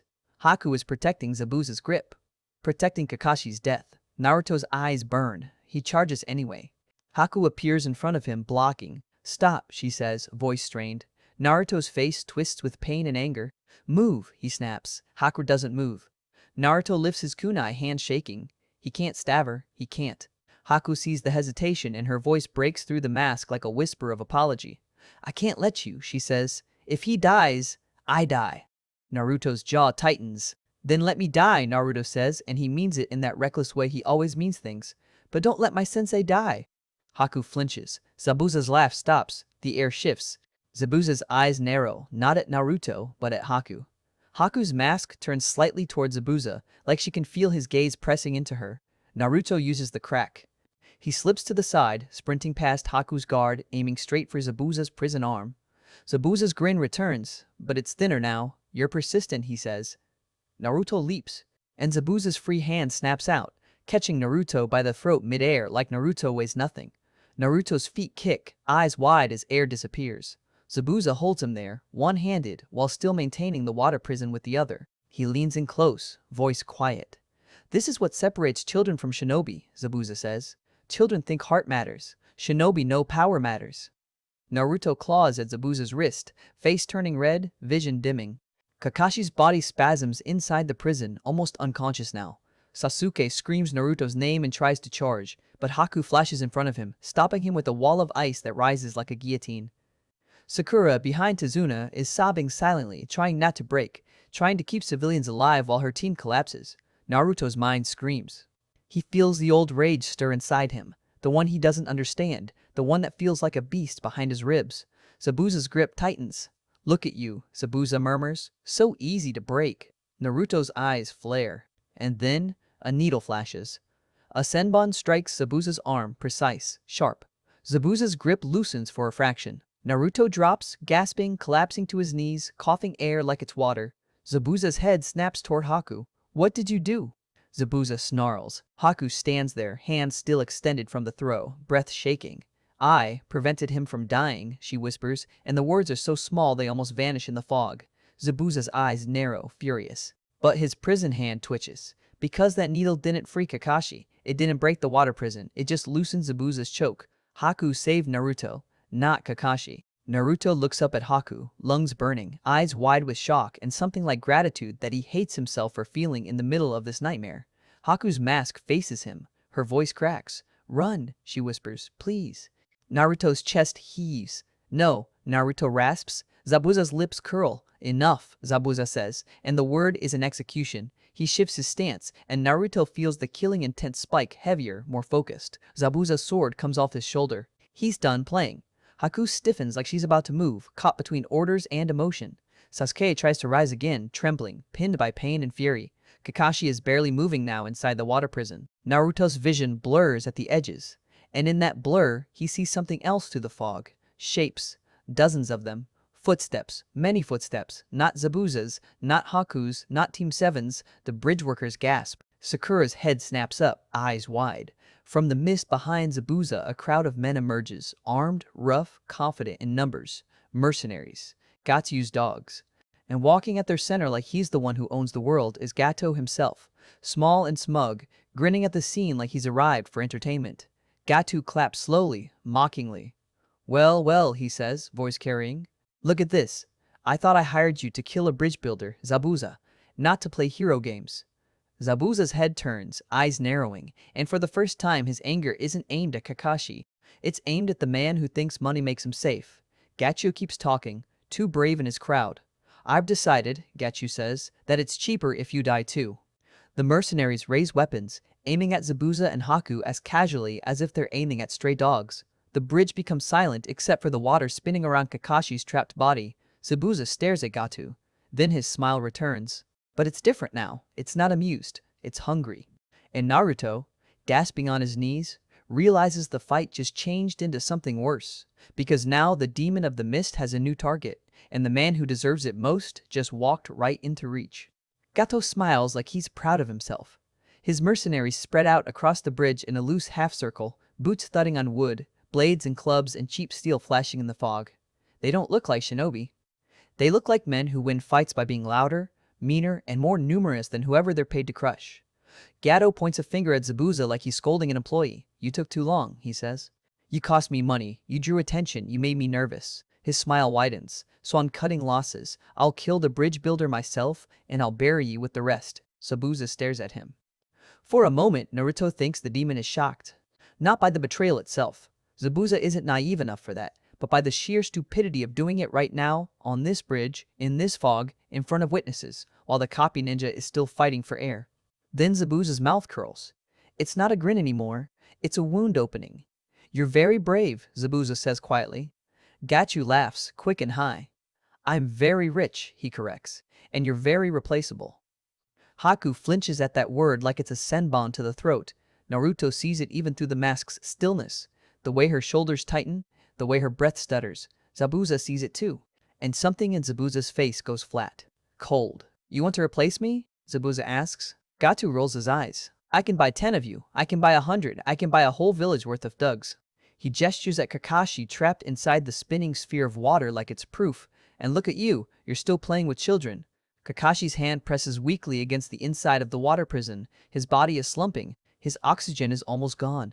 Naruto's panic spikes again. He tries to push himself up, limbs still numb from needle strikes, but his body doesn't obey fast enough. He scrambles, dragging himself across the planks like an animal, eyes locked on the prison arm holding Kakashi's life. Sasuke tries to rise too, teeth clenched, shaking, furious that his body is failing him when it matters. Sakura's face is wet with fear and salt air, but she keeps her stance in front of Tazuna anyway, because if she collapses now, the civilians die first. Zabuza doesn't move toward Kakashi. He doesn't even look at him. He looks at Gato, and the fog seems to lean closer. You just made a mistake, Zabuza says. Gato snorts, unimpressed. Kill him, Gato orders casually, waving at Zabuza like he's swatting a fly. Kill the girl too. I'll pay extra if you make it slow. The mercenaries surge forward. Zabuza releases the water prison. The sphere collapses with a wet roar. Kakashi drops onto the bridge, coughing violently, sucking in air like it's the first breath he's ever taken, body trembling from the edge of drowning. Naruto's relief hits so hard it almost makes him cry. But there's no time for relief. Because Zabuza moves, he moves like a door slamming shut. The great sword sweeps once. A line of men simply falls apart. Not cleanly, not like a movie, like reality, like bone and meat and weight suddenly realizing gravity exists. Sakura screams. One of the bridge workers retches. Gatu's grin vanishes. He stumbles backward, eyes wide, the first real fear cracking his face. Zabuza steps forward, sword dripping, killing intent so thick it makes the mercenaries hesitate. Who's replaceable? Zabuza asks, voice low. The mercenaries try to recover by doing what they always do, surrounding, piling on, trusting numbers. They rush him from 3 sides. Zabuza doesn't care. He becomes a storm. His blade doesn't swing like a weapon. It swings like a sentence. Men drop. Wood splinters. The bridge planks shake under the weight of bodies collapsing. Haku moves too. She doesn't join the slaughter in front of Naruto. She moves to the edges, intercepting anyone who tries to slip past Zabuza toward Tazuna, toward Sakura, toward the civilians. Senbon flick. Pressure points shut down arms and legs. A mercenary's hand goes numb and his club falls. Another man's knee buckles and he hits the ground screaming. Haku doesn't kill them unless she has to. She disables. She shields. Naruto watches her do it, and his chest tightens with something he doesn't want to admit. She's protecting them right now. Not because she suddenly loves Konoha, because Gato put a price on her life too. Because Gato is the kind of enemy that makes old enemies feel like allies for one brutal moment. Kakashi staggers to his feet, coughing, sharing an eye spinning, taking in the chaos. He sees Zabuza cutting down mercenaries. He sees Haku moving like winter. He sees Naruto on the ground, battered, furious, alive. Kakashi's voice comes rough from water and rage. Naruto, Sasuke, Sakura, protect the client. Do not get drawn into their fight. Naruto snaps his head up. Their fight? He shouts. He just tried to kill you. Kakashi's eye narrows. He's killing our bigger problem, Kakashi says, and the cold practicality of it hits Naruto like a slap. Let him. Naruto hates that it makes sense. He hates it even more because Zabuza killing Gato's army is not a hero moment. It's a predator clearing threats, and Naruto's brain keeps whispering the impossible question. What happens when the threats are gone? Gato backs away faster now, barking at his men, panic cracking his voice. You idiots! Kill him! He's one man! Zabuza laughs. It's not laughter, it's contempt. He's right, Zabuza says, voice almost conversational as he chops another mercenary down. I'm one man. Then he jerks his chin at Haku.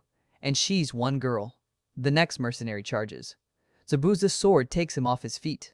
Zabuza steps over the body like it's trash. And you brought what? Zabuza asks Gato. A crowd? Gato's eyes dart wildly, counting his men. There were dozens. Now there are less than half. And the half left are backing away, because money doesn't buy courage when the blade is already at your throat. Zabuza advances. Gato's feet slip on blood-slick planks. You don't get it, Gato snaps, trying to pull arrogance back like armor. I own this country. I own the docks. I own the food supply. I own the jobs. I own. Zabuza is suddenly close. So close Gato can smell him. Zabuza leans down, voice soft. You own fear, Zabuza says, and fear ends when someone stops believing in it. Gato tries to scream orders again, but his voice breaks. A mercenary lunges at Zabuza from behind with a spear. Haku's senbon flashes. The mercenary drops, limbs locked, eyes wide. Zabuza doesn't even turn. Gato sees that. He sees that the girl he thought he could buy is guarding the man he thought he could discard. Gato's face twists. You, he shrieks at Haku. I should have bought you first. Haku's mask turns toward him. For 1 second, Naruto can feel her killing intent spike. Not loud, personal. Gatsu just keeps talking because he doesn't know when to shut up. I could have made you rich. I could have made you famous. I could have. Zabuza's fist slams into Gato's mouth. Gato hits the planks hard, teeth scattering like spilled coins. Silence snaps across the bridge. Even the sea seems to hush. Zabuza stands over Gato, breathing steady, sword resting like a judgment. Gato tries to crawl backward, hands slipping in blood. Zabuza looks down at him, bored. You should have stayed in your little boat, Zabuza says. Gato scrambles, eyes rolling, seeing death in Zabuza's shadow. He tries one last move, one last coward trick. He points past Zabuza. Kill the boy, he screams, spitting blood. Kill Naruto, he's the problem. Naruto's stomach drops. Because it's true. Not the way Gato means it, but the way Zabuza means it. Naruto is the thread, the leverage, the bridge. The mercenaries still standing jerk toward Naruto like dogs hearing a whistle. Sakura tightens in front of Tazuna, kunai ready.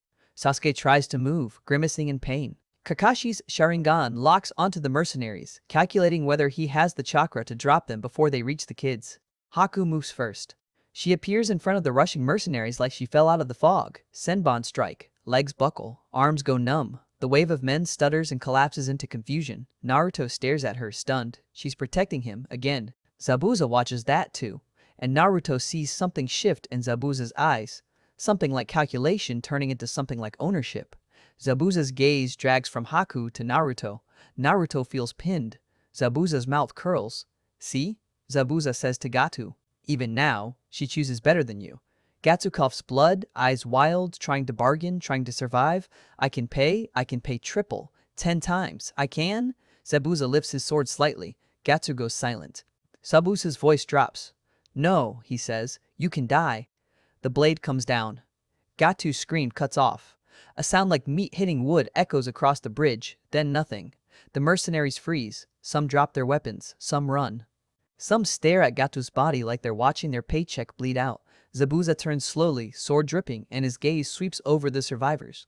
Leave, he says. They don't need a second invitation. They scramble back into the fog. Boots thudding, bodies bumping, fear doing what money can't, moving them fast. The bridge is suddenly full of fallen men, melted mist, and heavy breathing. Zabuza stands in the center of it like a statue carved out of violence. Kakashi steps forward, careful, Sharingan still open. His voice is flat, controlled. Zabuza. Zabuza turns his head slightly, eyes gleaming. Copy ninja, he replies.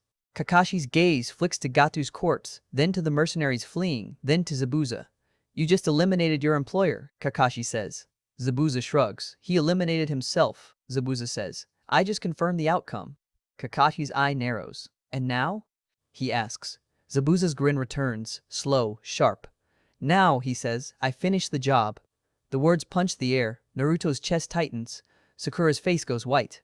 Tazuna stumbles backward, shaking. Inari makes a small sound, like a child realizing monsters are real. Kakashi's stance shifts, ready, exhausted but steady. Your contract is gone, Kakashi says. Gatu is dead. The mission is over. Zabuza chuckles. The mission is never over, Zabuza replies. Not when pride is involved. He lifts the sword onto his shoulder again, eyes locked on Kakashi. And you're still in my way. Haku stiffens behind him. Naruto's hands clench. Because now, the alliance is over. Now, it's back to the truth. Haku's mask turns slightly toward Naruto, just enough for him to feel her attention, and he hears her whisper from the clearing like it's inside his skull. Please, don't make it harder. Kakashi and Zabuza move. They collide again, this time without fob tricks, without employer pressure, without the confusion of mercenaries. Just two shinobi settling a score. Kakashi's hands blur through seals. Water rises and snaps like jaws. Zabuza's sword cleaves the surge apart. Kakashi's Sharingan reads Zabuza's swings, dodging by hairs, countering with precision that feels surgical. Zabuza is still injured. Kakashi can see it. The way Zabuza's breath catches half a beat, too long after a heavy swing. The way his left side doesn't rotate fully. The faint twitch of pain he hides behind brutality. Kakashi presses that weakness. He forces Zabuza to move more than he wants to. Zabuza grins anyway, because pain is normal for him, because pain is home. Sasuke watches, eyes burning with frustration. He wants to help. He hates being useless. His whole body screams at him that this is the kind of fight he should be in if he wants to surpass Itachi someday. Naruto watches too, but his eyes keep cutting to Haku. Haku isn't joining the duel. She stands just off to the side, mask forward, body tense, hands still. Not neutral. Waiting. Naruto's stomach twists. He knows what she can do. He knows if she steps in, she can tip this fight. He also knows she doesn't want to. He can feel it like a vibration under the mask's calm. Kakashi's voice cuts out between breaths, sharp. Naruto, Sasuke, stay back. Naruto doesn't answer, because he's already stepping forward. Not toward the duel, toward Haku. Sakura sees him move and grabs his sleeve. Naruto, don't, she whispers, terrified. Naruto shakes her off gently, eyes locked on the mask. Haku, he calls. Haku's head turns slightly. The mask faces him. Naruto walks closer, stopping a few steps away, palms open again, trying to show he's not attacking. Don't do it, Naruto says, voice low. Don't help him kill us. Haku's voice comes soft through porcelain. You should go, she says. This is not your place. Naruto's chest tightens. It is my place, Naruto snaps. I'm here, I'm involved. You pulled me into this. Haku's shoulders tremble. I didn't mean to, she whispers. Naruto steps closer. Then stop, he pleads. Stop letting him decide what you are. Haku's voice turns sharp, pained. You think it's that easy, she says. You think you can just choose different and everything becomes clean. Naruto shakes his head. No, he says. I think choosing is messy, but it's still choosing. Haku's mask tilts down. Naruto keeps going, words tumbling out, desperate. Gato is dead, Naruto says. You don't have to fight. You don't have to kill my friends. You can leave. You can. You don't understand, Haku whispers. Naruto's voice breaks. Then tell me, he says. Tell me what I'm missing. Haku is silent for a long moment. The duel behind them crashes and splashes. Kakashi's feet skid. Zabuza's sword slams into planks, gouging wood. Haku's voice finally comes, thin. If I leave, she says, he dies. Naruto swallows hard. He can leave too, Naruto says. Haku's mask turns towards Zabuza mid-fight. She watches him like he's a storm she's been living inside for years. He won't, she whispers. Naruto's stomach sinks, because he believes her. Because Zabuza doesn't leave fights unfinished, Naruto's fists clench. Then I'll make him leave, Naruto says. Haku's voice spikes, alarm cutting through calm. No, she snaps. You can't. Naruto looks up at her mask, eyes burning. Watch me. Haku takes a step forward, blocking his path. Don't, she says again, but now it sounds like she's begging. Naruto sees it, really sees it.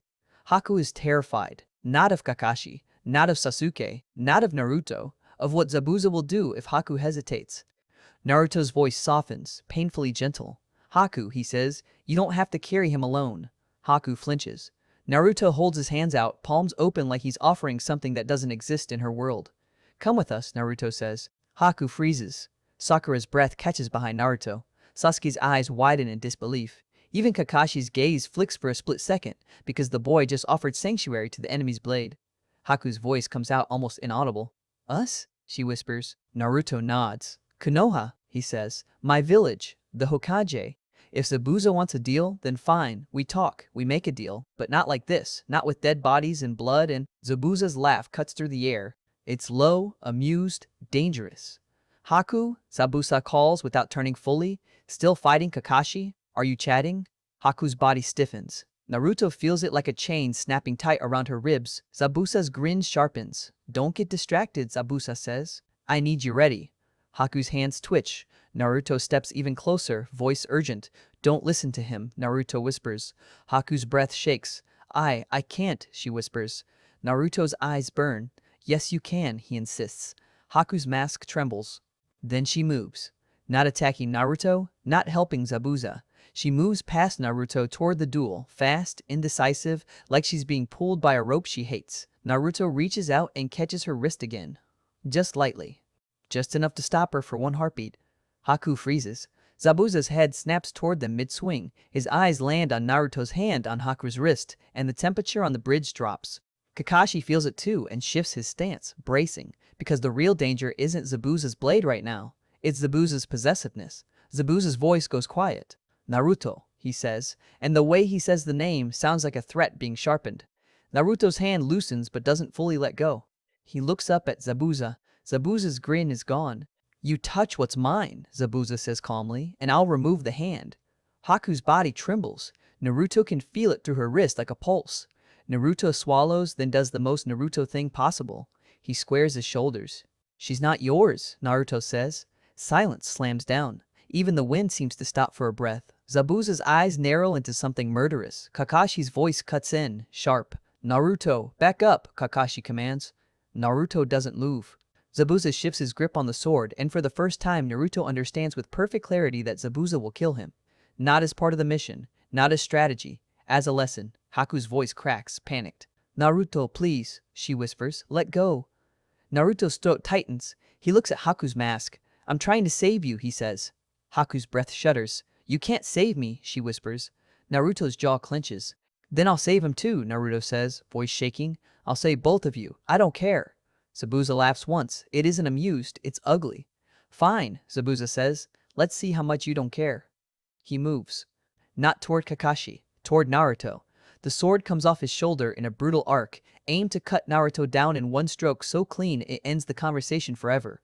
Naruto's eyes widen. His body tries to move. It's too slow. Haku screams, a sound that rips through the mask's calm, and she throws herself between them. The blade hits. Not flesh. Ice. A wall erupts in front of Naruto in the instant before death. Thick, hard, crystalline, taking the sword's impact with a thunderous crack. The force drives Haku backward, skidding, but the wall holds long enough. Naruto stumbles back, breath tearing out of him. Zabuza's eyes widen a fraction, then narrow. Haku, he says, voice like a blade. Haku stands trembling in front of Naruto, arms spread slightly, like she's shielding him with her own body even now. Her voice shakes. Stop, she says. Zabuza's lips curl. Move, he replies. Haku doesn't move. Kakashi sees the opening. He moves like lightning.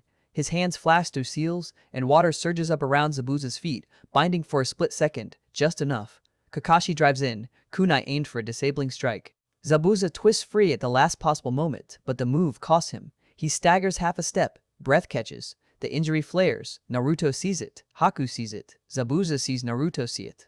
And that's when Zabuza does something that makes Naruto's blood run cold. He stops fighting Kakashi. He looks directly at Haku, and he smiles, softly, almost kindly. Haku, he says, come here. The command is gentle. That's what makes it terrifying. Haku's body stiffens like a puppet hearing its master's voice. Naruto feels her wrist tremble in his hand, and then she pulls away from him. Not forcefully, not angrily, but like someone walking into a cage because the cage is familiar. Naruto's chest tightens. Haku, no. Haku steps towards Zabuza. Zabuza lowers his sword slightly, voice still calm.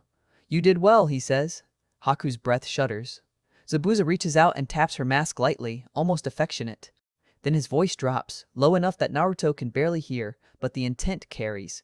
Do not do that again, Zabuza says, or I will remind you what you are. Haku freezes. Naruto's stomach turns. Kakashi's jaw tightens, because he recognizes control when he sees it. Zabuza turns back to Kakashi, grin returning, but now it's sharper. Now, Zabuza says, we finish. Kakashi raises his guard, breathing steady, but he's drained. The water prison took more out of him than he wants to admit. His muscles are heavy. His chakra is tight. Sasuke forces himself upright, shaking, eyes burning red again, rage and refusal mixing into something dangerous. Sakura keeps Tazuna behind her, eyes wide, trying to process the fact that the enemy just saved Naruto from the enemy's blade. Naruto stands there, heart slamming, staring at Haku's trembling hands. The bridge is soaked in blood and mist and choices. Zabuza lunges. Kakashi meets him, steel screams, and Haku, standing just behind Zabuza, shifts her weight subtle, poised ready to move at Zabuza's next word. Naruto sees it. He sees the next moment coming like a wave. Because if Zabuza orders Haku to kill, Haku will move. Maybe she'll aim for Sasuke, maybe Sakura, maybe Tazuna, maybe Naruto himself. And Naruto realizes with sick certainty that the next decision Haku makes will either save them or end them. If you're still here, stay with it, because the next 30 seconds decide who walks off this bridge.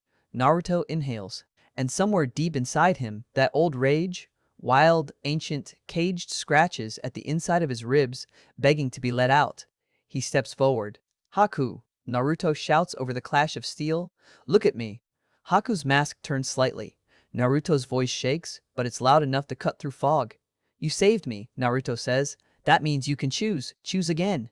Haku's breath catches. Zabuza's head snaps toward Naruto, mid-swing, fury flashing. Shut up, Zabuza snarls. Naruto doesn't shut up. Choose. Naruto roars, and the word tears out of him like it's the only thing holding him together. Zabuza breaks away from Kakashi for half a heartbeat and points his sword at Naruto. Haku, Zabuza commands, voice sharp now, all gentleness gone. End his mouth. Haku freezes. The bridge goes silent in Naruto's mind. Because this is it. This is the order. Haku's body shifts, tiny movement, the beginning of motion. Naruto's heart drops, and then Haku hesitates, just one heartbeat. But on a battlefield, a heartbeat is everything. Kakashi sees it. Sasuke sees it. Naruto feels it like a door cracking open. And Zabuza, seeing that hesitation, smiles without warmth. Because he's about to punish it. He lifts his free hand, fingers forming the start of a seal aimed at Haku. Not Kakashi, not Naruto. A control move. A threat. A reminder. Naruto's breath catches. Because he understands, suddenly, that Zabuza isn't just going to kill them. He's going to break Haku in front of them. And Naruto's rage finally claws its way to the surface, hot and hungry, as the air around him seems to thicken. Right as Haku's first senbon leaves her hand, flying toward Naruto's throat. Naruto doesn't dodge fast enough. He doesn't even try. Because he sees it. He sees the tremor in the throw. The angle that's off by a hair. The choice inside the motion. The senbon clips skin instead of burying deep. A sharp sting at the side of his neck. Warmth runs down his collar. It hurts, but it doesn't drop him. It doesn't silence him. It's a warning disguised as obedience. Naruto's eyes go wide, then narrow, breathing hard. He touches his neck and looks at the thin line of blood on his fingers like he's trying to understand what he's feeling. Haku stands frozen for half a second after the throw, like she's waiting to see if she just killed him. Zabuza sees the shallow cut. He knows. His face doesn't change much, but the air around him does. The killing intent turns sharper, colder, more focused. Not on Kakashi anymore. On Haku. You missed, Zabuza says. Haku's shoulders tighten. Naruto's voice comes out hoarse, but he forces it loud. She didn't miss, Naruto snaps. She chose. Zabuza's eyes flick to Naruto, then back to Haku. His voice turns almost conversational, which is worse than yelling. Haku, he says softly, you're making me repeat myself. Haku's hands shake at her sides, senbon still between her fingers, but her body won't move. It's like her muscles are fighting two owners. Naruto takes a step forward, placing himself in the line between her and Zabuza without even thinking. His legs feel heavy, his throat burns, but he stands. Kakashi and Zabuza clash again, steel and water and speed. But there's a new hesitation now. Kakashi feels it. Zabuza's attention is split. His rhythm isn't pure. His pride is bleeding into his decision-making. Kakashi adjusts instantly. He's exhausted, but exhaustion doesn't stop a shinobi who's seen an opening. Kakashi fakes left, draws Zabuza's sword line, then flashes signs faster than Sakura can even follow. Water rises from the sea mist and shapes itself into a dragon's head, jaws opening towards Zabuza's flank. Zabuza should cut it. He should. But his eyes are still on Haku. The dragon hits. Not full force, but enough to slam Zabuza sideways, enough to steal his footing for one heartbeat. Kakashi appears in that heartbeat like he teleports, arm extended, chakra gathering in his palm, bright and lethal. Zabuza's eyes widen. He barely twists away. Kakashi's strike tears across Zabuza's shoulder instead of straight through his chest. There's a burst of sparks and steam. Zabuza staggers back, breath leaving him hard, pain flashing across his face for the first time without disguise. Naruto sees it and flinches, because Kakashi just nearly ended the whole story in one move. Haku sees it too, and the sound she makes under the mask is small, not fear, grief. Zabuza hits one knee, sword tip scraping wood to keep him upright. He looks up, and his gaze is all teeth. "Copy ninja," he growls. Kakashi's voice is cold, controlled. "Your mistake was dividing your attention." Zabuza laughs once, ugly. "No," he says, "my mistake was expecting loyalty from a child." Haku stiffens at the word child like it's a slap. Naruto's eyes burn. "She's not a child," Naruto snarls. Zabuza ignores him. He rises slowly, wounded, furious, but still terrifying. His grip tightens around the sword handle until the leather creaks. "Haku," he says. The way he says her name makes Naruto's stomach drop again. It's not a command now, it's a verdict. Haku's body moves a fraction before her mind catches up, stepping toward him like instinct, like training, like a habit built from years of fear. Naruto grabs her wrist again, not hard, just enough. Haku's hand trembles in his. Zabuza's eyes lock on that touch. Then Zabuza smiles. It's a small smile, sharp as a needle. "You're brave," Zabuza tells Naruto, "so I'll give you the honor of watching." Naruto's throat tightens. Watching what? Zabuza doesn't answer with words, he answers with a seal. His free hand snaps up, fingers blur. Chakra pulses. Haku gasps behind the mask like something just tightened around her ribs. Her knees buckle. Naruto's grip keeps her from falling, but the force drags both of them down an inch. Naruto feels it through her arm, an invisible pressure, like a cage suddenly closing. "Haku!" Naruto shouts. Haku's breath turns ragged, her fingers claw at the air. The mask tilts down like she's choking on something she can't name. Zabuza's voice stays calm. "You want to be free?" he asks her, not loud, not angry, almost disappointed. "Then see what freedom costs." Kakashi's eye hardens. He steps forward, voice sharp. "Stop." Zabuza's gaze flicks to him. "This is between me and mine," Zabuza says. Kakashi's tone doesn't change. "She's a person," Kakashi says. Zabuza's grin widens. "That's the lie you tell yourselves," Zabuza replies, "so you can sleep." Naruto's chest heaves.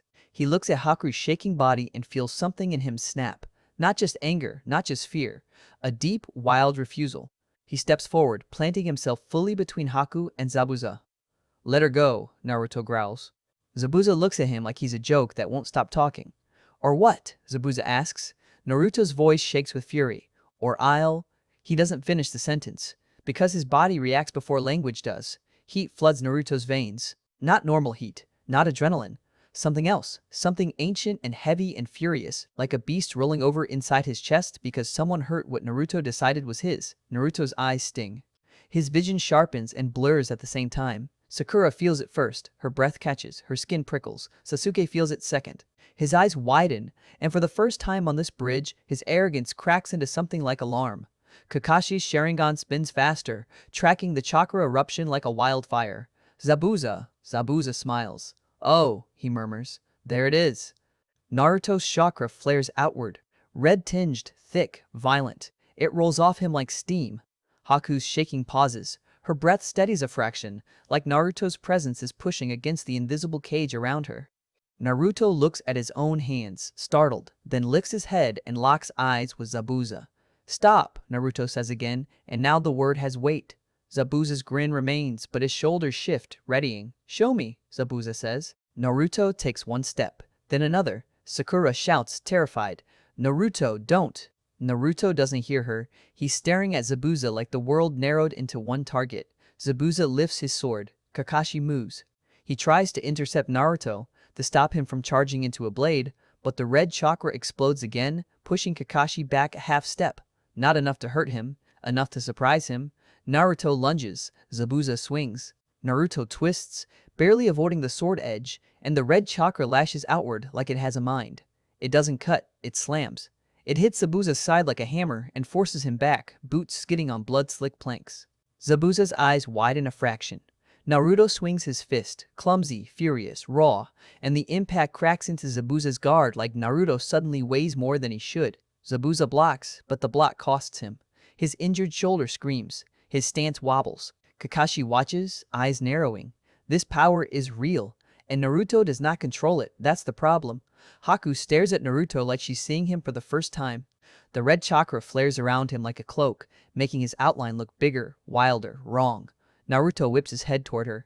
"Haku," he says, voice rough. "Run." Haku's breath catches. "What? Run," Naruto repeats, louder. "Get away from him." Zabuza laughs again, then coughs once, pain biting. "She can't run," Zabuza says. "Not from me." Naruto turns back, rage reigniting. "Watch her," Naruto snarls. He charges again. Zabuza meets him this time with intent. No more amusement. No more testing. He swings to kill. Naruto dodges, barely. The blade slices the air where his head was. The wind of it snaps Naruto's hair back. Naruto's heart slams. He's alive by inches. But the red chakra surges, and Naruto moves faster now, not smart, not trained, just driven. He slams into Zabuza's midsection, forcing him back again. Zabuza grunts, boots digging, sword swinging with brutal economy, trying to cut Naruto down. Naruto refuses to go down. Sasuke watches, shaking, and something inside him burns. Because Naruto, the loud idiot Naruto, is doing what Sasuke can't do right now. Sasuke forces his body upright again, pain screaming, and his eyes lock on Zabuza's movements. The red chakra's pressure makes his skin crawl, but he uses it. He uses it as fuel. Sakura is still guarding Tazuna, but her eyes are on Naruto, wide, terrified. And there's something else there too, recognition. This isn't normal. This is the thing Kakashi never explained. The thing Naruto doesn't talk about. Kakashi's jaw tightens. He steps toward Naruto, ready to stop him if he loses himself completely. But he keeps his distance, because getting too close to that red chakra right now feels like stepping into a storm. Zabuza swings again. Naruto ducks, then snaps upward with a wild uppercut that catches Zabuza's jaw. Zabuza's head jerks. Blood spits. He staggers back. Naruto stands over him, chest heaving, eyes blazing, red chakra pulsing. "You don't get to own people," Naruto growls. Zabuza wipes his mouth with the back of his hand, laughing like he's delighted. "This is fun," Zabuza says. "I forgot what it feels like to fight a monster." Naruto snarls and moves again. But this time Zabuza changes tactics. He doesn't meet Naruto head-on. He pivots and reaches past him. Toward Haku. Naruto's eyes go wide. "No!" Zabuza's hand snaps out, grabbing Haku by the collar in one brutal motion, yanking her toward him like bait. Naruto stops mid-step, frozen. Because if he swings at Zabuza now, Haku takes it. Zabuza sees Naruto's hesitation and smiles wider. "There," Zabuza says quietly. "That's why tools work. They create hesitation." Naruto's breath comes ragged. Haku's body trembles in Zabuza's grip. Her hands are half raised, not to fight him, not to hurt Naruto, just stuck.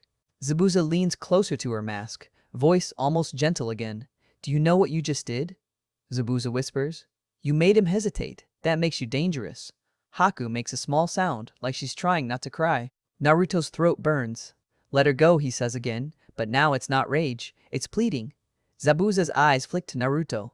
"Drop the cloak," Zabuza orders, "or she bleeds." Naruto's red chakra surges instinctively, defensive, furious. Zabuza tightens his grip on Haku, and Haku winces. Naruto freezes again. He's trapped. Power in one hand, a person in the other. Kakashi steps forward, voice sharp. "Zabuza," he snaps, "release her. This is pointless." Zabuza doesn't look away from Naruto. "This is the point," Zabuza replies. Sasuke's hands shake around his kunai. Sakura's breath comes fast. Tazuna whispers something like a prayer. Naruto's voice drops to a whisper. "Haku," he says. The mask tilts slightly toward him. Naruto's eyes shine, furious, desperate. "I'm sorry," Naruto whispers. "I can't." Haku's voice comes through the mask, barely audible. "Don't," she whispers back. "Don't apologize." Naruto swallows hard. And then Haku does the last thing Naruto expects. She moves. Not against Naruto, against Zabuza. Her hand flashes upward, Senbon appearing between her fingers, and she drives it into Zabuza's arm, precise, surgical, right into the pressure point that loosens grip and weakens control. Zabuza's hand spasms. His grip on her collar breaks. Haku slips free like water. Naruto's eyes go wide in shock and hope. Zabuza's face twists with fury. Haku! Haku steps back, ripping the mask off her face in one motion, as if she can't hide behind porcelain anymore. Her cheeks are flushed, her eyes are wet, her voice shakes. Enough, she says. Zabuza's eyes narrow, disbelief and anger mixing. You take off the mask, Zabuza says, voice low. In front of enemies. Haku's breath shudders. They're not my enemies, she says. And the words are quiet, but they hit like thunder. Naruto's chest tightens. Sakura's eyes widen. Sasuke stares, stunned. Kakashi's gaze sharpens like he's reading a new page in the story. Zabuza's grin returns, but it's wrong now. It's empty. So, Zabuza murmurs, this is what you choose. Haku's voice cracks. I choose, myself, she whispers. For once. Zabuza exhales slowly, and Naruto can see it. The hurt behind the rage, the betrayal behind the brutality. Zabuza doesn't do tenderness, but he does attachment in his own twisted way. And now that attachment is threatened. Zabuza's voice is almost soft. I pulled you out of the gutter, Zabuza says. I fed you. I trained you. I gave you purpose. Haku's eyes spill over. You gave me a cage, she says. Zabuza's eyes flash. And you liked it, he snaps, and the cruelty in the sentence is aimed at both of them. Haku flinches like she's been struck. Naruto steps forward, red chakra flaring again, rage surging. Don't, Naruto growls.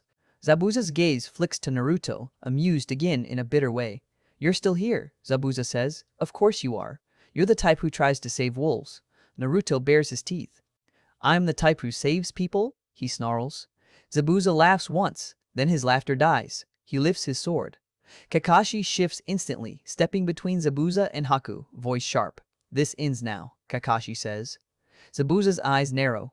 You want to end it? He asks. Then end it. He lunges. Kakashi meets him, Sharingan spinning, movements precise. The clash is brutal, fast, but Zabuza is wounded and angered and reckless now. Kakashi presses. He forces Zabuza back, step by step, water and steel, feints and counters.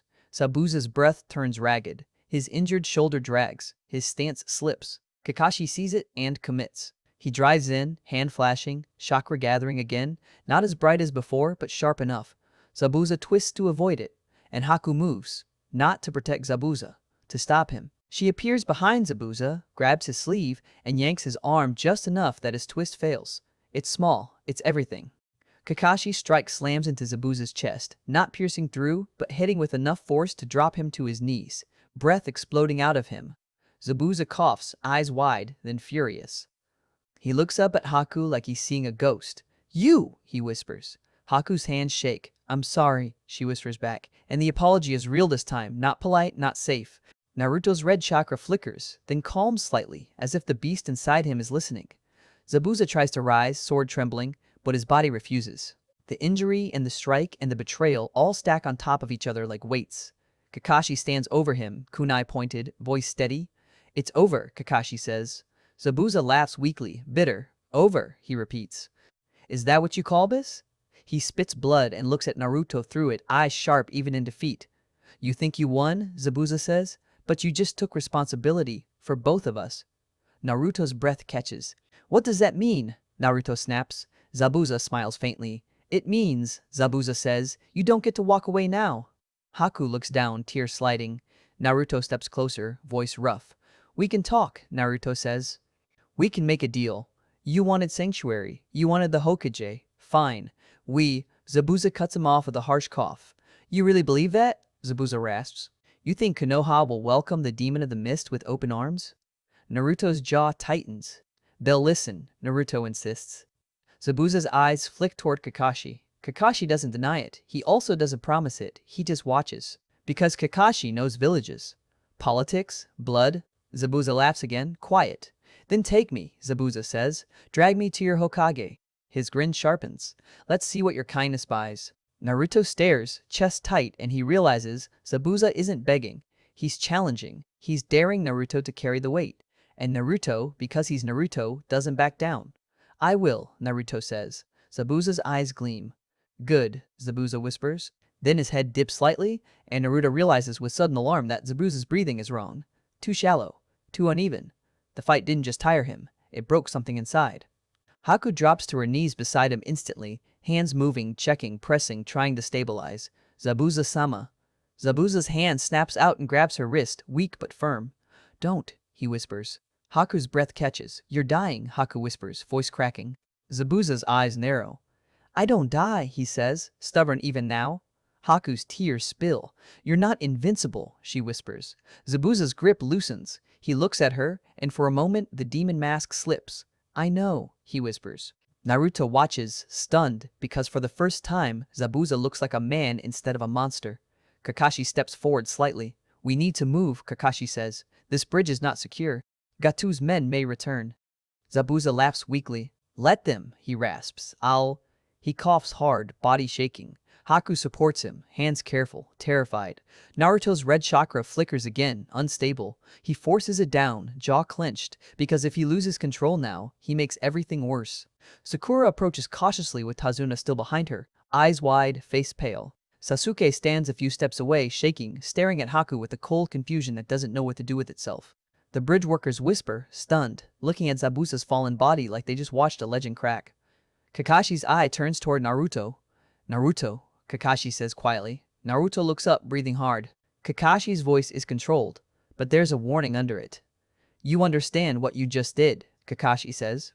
You didn't just stop a fight, you changed the situation. You are now involved in what happens to them. Naruto's throat tightens. I know, Naruto says. Kakashi holds his gaze. And the thing you let out, Kakashi adds, quieter. We will talk about it. Naruto's stomach knots. He nods once. Haku's voice breaks, desperate. Please, she whispers, looking up at Kakashi, at Naruto, at anyone. If you take him, if you drag him to Konoha like a trophy, he will die on the way. Kakashi's eye narrows. We can restrain him and treat him, Kakashi says. Haku shakes her head, tears falling. You don't understand, she whispers. He won't let you treat him. He won't accept help that looks like weakness. Zabuza coughs, then growls faintly. She's right, he rasps. Touch me wrong, and I'll take your fingers. Naruto crouches beside them, voice low. Zabuza, Naruto says. If you die, there is no deal. If you die, everything you did is pointless. Zabuza's eyes flick toward Naruto, annoyed. Watch your mouth, he rasps. Naruto doesn't flinch. I'm serious, Naruto says. Live. Then you can be stubborn. Haku lets out a broken laugh through tears. Zabuza's mouth twitches, almost a grin. You're, he coughs, voice thin, insufferable. Naruto nods. Yeah, he says, I know. Kakashi exhales. Fine, Kakashi says. We stabilize him. Then we move. Naruto looks up sharply. You'll help? Naruto asks. Kakashi's eye is unreadable. I'll do what prevents unnecessary death, Kakashi says. That's all. It's not a promise of sanctuary. It's not forgiveness. But it's something. Haku bows her head slightly, gratitude and fear mixing. Thank you, she whispers. And then, from the fog at the far end of the bridge, a sound carries. A distant shout, another, multiple voices. Footsteps, not one man running, a group. Sakura stiffens. Sasuke's head snaps toward the sound, eyes narrowing. Kakashi's body shifts into a defensive stance instantly, despite exhaustion. Naruto rises, heart hammering. Haku's hands hover over Zabuza's wounds, panic returning. The fog at the bridge's edge swirls, shapes appear. More mercenaries. Not the scattered survivors, fresh ones. More numerous. More armed. They come in a loose wave, weapons raised, fear replaced by anger, now that they're not facing Zabuza at full strength. At their center is a bigger man, scarred, confident, and he points down the bridge like he owns it. There, he shouts. That's them. Gatu's dead. We take everything on this bridge and we sell it ourselves. The mercenaries roar. Kakashi's jaw tightens. We're not done, Kakashi mutters. Naruto's fists clench. Sasuke steps forward, shaking but ready. Sakura positions herself again in front of Tazuna, fear in her eyes, determination under it. Haku looks down at Zabuza, weak, barely breathing, still refusing to look weak. Naruto glances at Haku, then at the incoming wave of men, and his chest tightens with the same fierce refusal as before. Because now the fight isn't about a mission, it's about whether the choices they just made survive the next 5 minutes. Naruto inhales. The red chakra stirs again, hungry, eager. He doesn't fully let it out, not yet. He sets his feet. And as the mercenaries charge into the fog toward them, Naruto hears Zabuza's ragged voice behind him, low and bitter and almost amused. Welcome, Zabuza rasps, to the cost of saving people. The mercenaries surge out of the fog like a tide that learned how to hate. They aren't careful, they aren't skilled, they're just loud and hungry, and that's dangerous in its own way because numbers don't need finesse. Numbers just need space to swing. Kakashi steps forward, shoulders tight, Sharingan spinning, and the look on his face is the look he gets when he's forced to choose between two bad outcomes. He has one eye on the incoming wave, one eye on the body behind him that refuses to admit it's breaking, and one eye, because that's what the Sharingan feels like, on Naruto, who is standing too close to the edge of his own power. Sakura shifts, planting herself in front of Tazuna again, voice trembling but firm. "Stay behind me," she tells him. Tazuna's lips move like he wants to argue, but he sees the men running at them and the argument dies in his throat. Inari is behind Tazuna, frozen, eyes wide, breath shallow. His hands curl into fists and then open again, like his body can't decide whether to fight or vanish. Sasuke takes a step forward, knee still screaming, and his eyes are sharp enough to cut glass. "Pathetic," he mutters, but there's no humor in it. He's angry at them, angry at the world, angry at his own weakness for not being able to move like he wants. Haku stands between Naruto and Zabuza, mask on now, face exposed to wind and blood and choice. Her eyes are wet, and she looks like she's bracing for punishment that doesn't come from enemies. Zabuza coughs again, deeper this time, the kind that drags something up from inside. He wipes his mouth with the back of his hand, sees the smear of red, and laughs weakly like it's an insult. "I'm fine," he rasps. Haku's hands hover near his chest, desperate to help and terrified he'll snap at her for it. "You're not," she whispers. Zabuza's gaze flicks to her, and for a moment the demon mask slips again. Just a crack. "Shut up," he says, but the words are softer than they should be. Then the mercenaries are close enough that you can hear individual boots on planks, hear metal scraping as men lift weapons, hear one of them laugh like he can already taste victory. The scarred leader points with a short blade. "Take their heads," he roars. "Bridge builder too."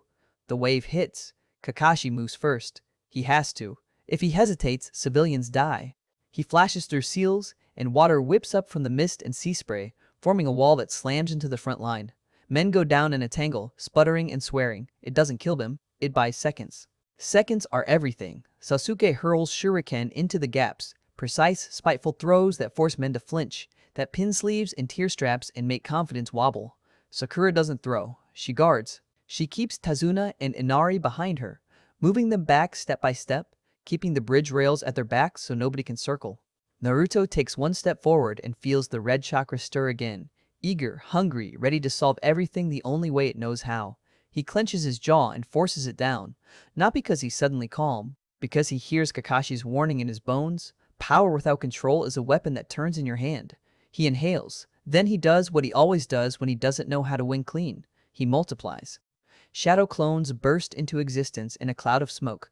10, 15, 20. All of them yelling, all of them charging, all of them reckless enough to disrupt a wave that expects fear.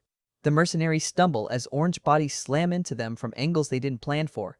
Clubs swing and hit air. Blades catch clones and pop them into smoke. Men shout in surprise as hands grab wrists, as feet sweep legs, as bodies collide. It's messy. It works. Haku moves too, but she doesn't disappear into mirrors this time. She stays visible. She darts through the fight like a needle through cloth, striking pressure points, dropping men without killing them, turning the wave into broken rhythm. One mercenary charges Sakura from the side. Haku is there before Sakura even turns. 2 senbon hit. The man's arm goes limp. His club clatters. He crashes into the planks in confusion. Sakura's eyes flick to Haku, shocked, and for one heartbeat, Sakura doesn't know whether to thank her or fear her. Haku doesn't look at Sakura. She's focused on survival now, on proving, with her body, that her choice is real. The wave keeps coming anyway, because there are still too many. Kakashi's breathing grows heavier. Every jutsu costs him, and he's already spent too much. His Sharingan reads and reacts, but his body is slowing. He can feel it. He hates it. The scarred leader shouts again, furious. "Stop falling! It's just kids!" One of Naruto's clones grabs the man's collar and yells in his face. "Yeah? Then why are you scared?" The mercenary swings and the clone pops into smoke, but the insult sticks. Naruto, the real Naruto, watches the fight and suddenly sees the pattern. These men aren't brave. They're not trained. They're not here because they believe in anything. They're here because they think the bridge is free money now, which means they can be broken, not with fear, with shame. Naruto turns his head toward the far end of the bridge, the village side, and sees, through fog and chaos, silhouettes gathering. Civilians, men with tools, old fishermen, dock workers, people who have lived under Gatu's boot for so long they forgot their own weight. They're watching from a distance, frozen, unsure. Naruto's chest tightens as he sees a smaller silhouette among them, Inari's mother, and behind her, more villagers. They aren't charging in. They're waiting to see if it's safe to believe. Naruto's throat burns. He has a moment of pure, ugly clarity.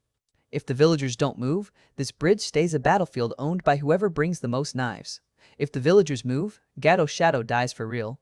Naruto takes a step forward, toward the villagers, toward the watching crowd, and he screams.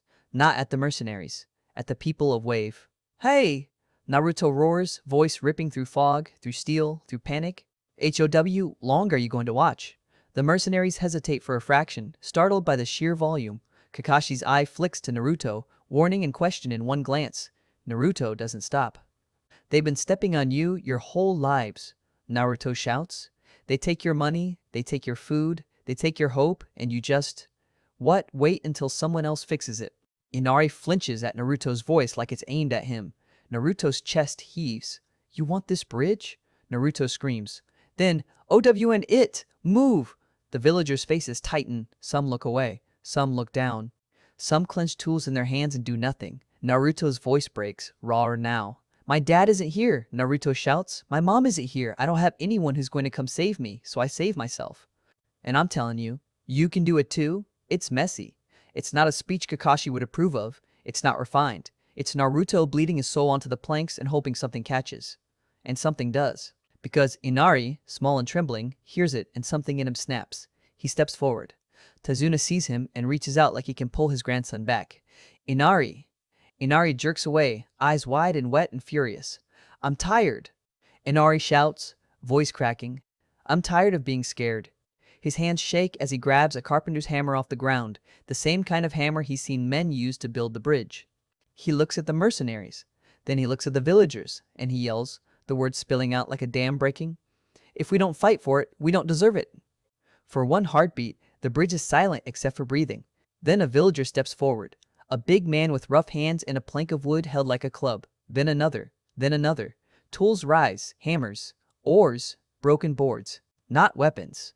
Declarations. The villagers surge onto the bridge, not like shinobi, not like warriors, but like people who finally decided their fear is heavier than their bones. The mercenaries turn and see them, and something changes. The confidence cracks.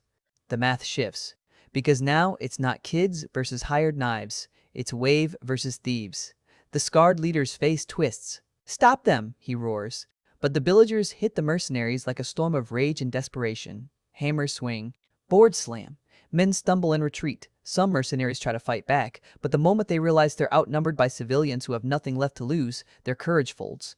The mercenaries begin to run. Not all at once. Not cleanly.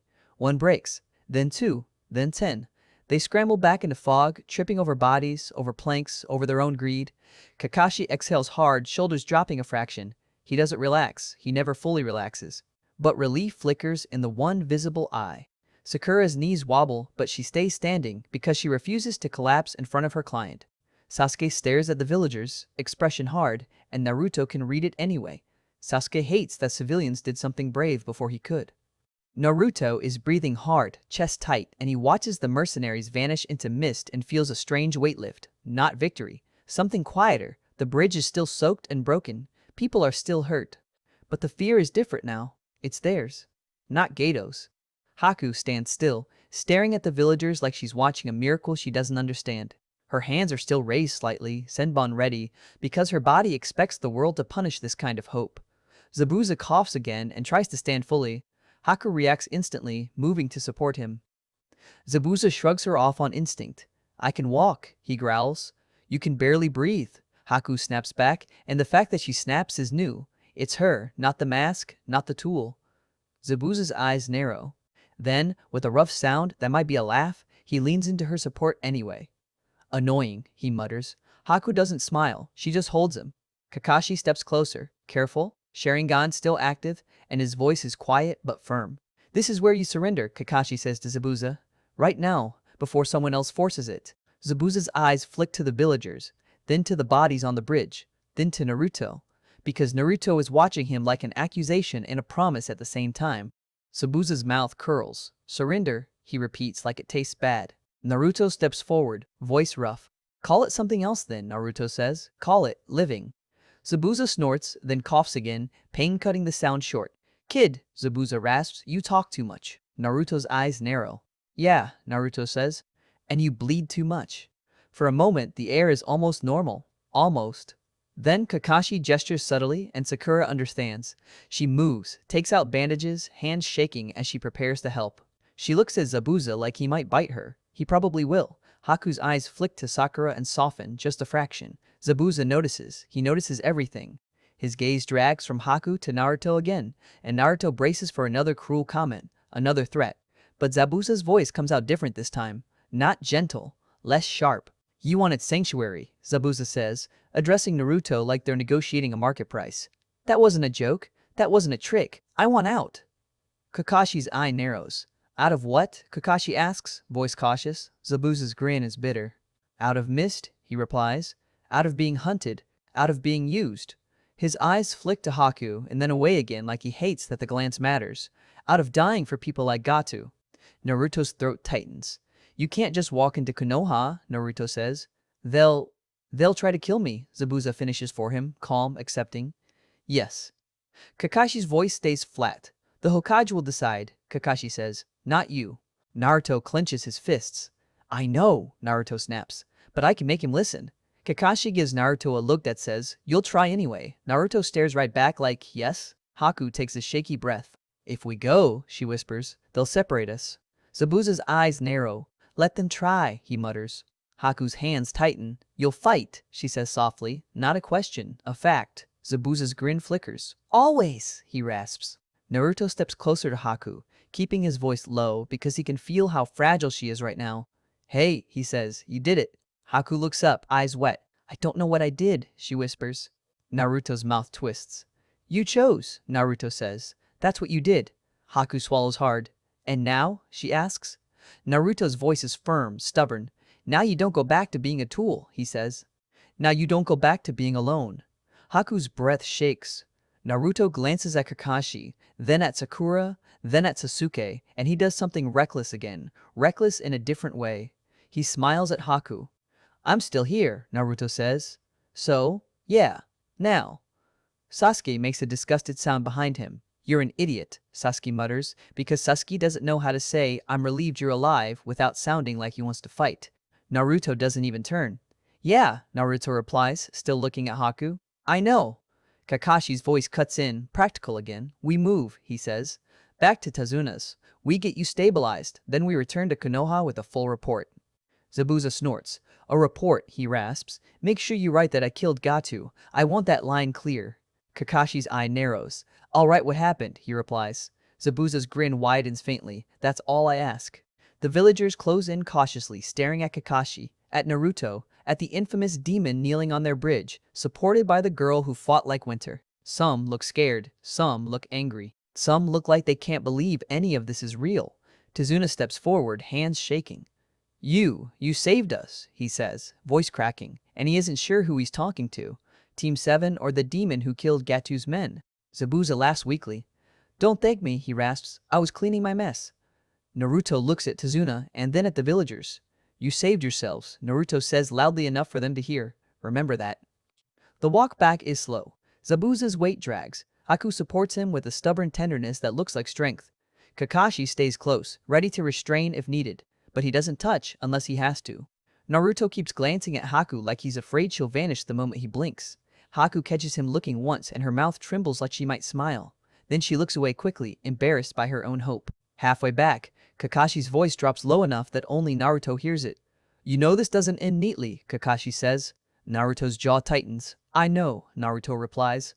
Kakashi's eye narrows. And you know what you let out, Kakashi adds quietly. That power.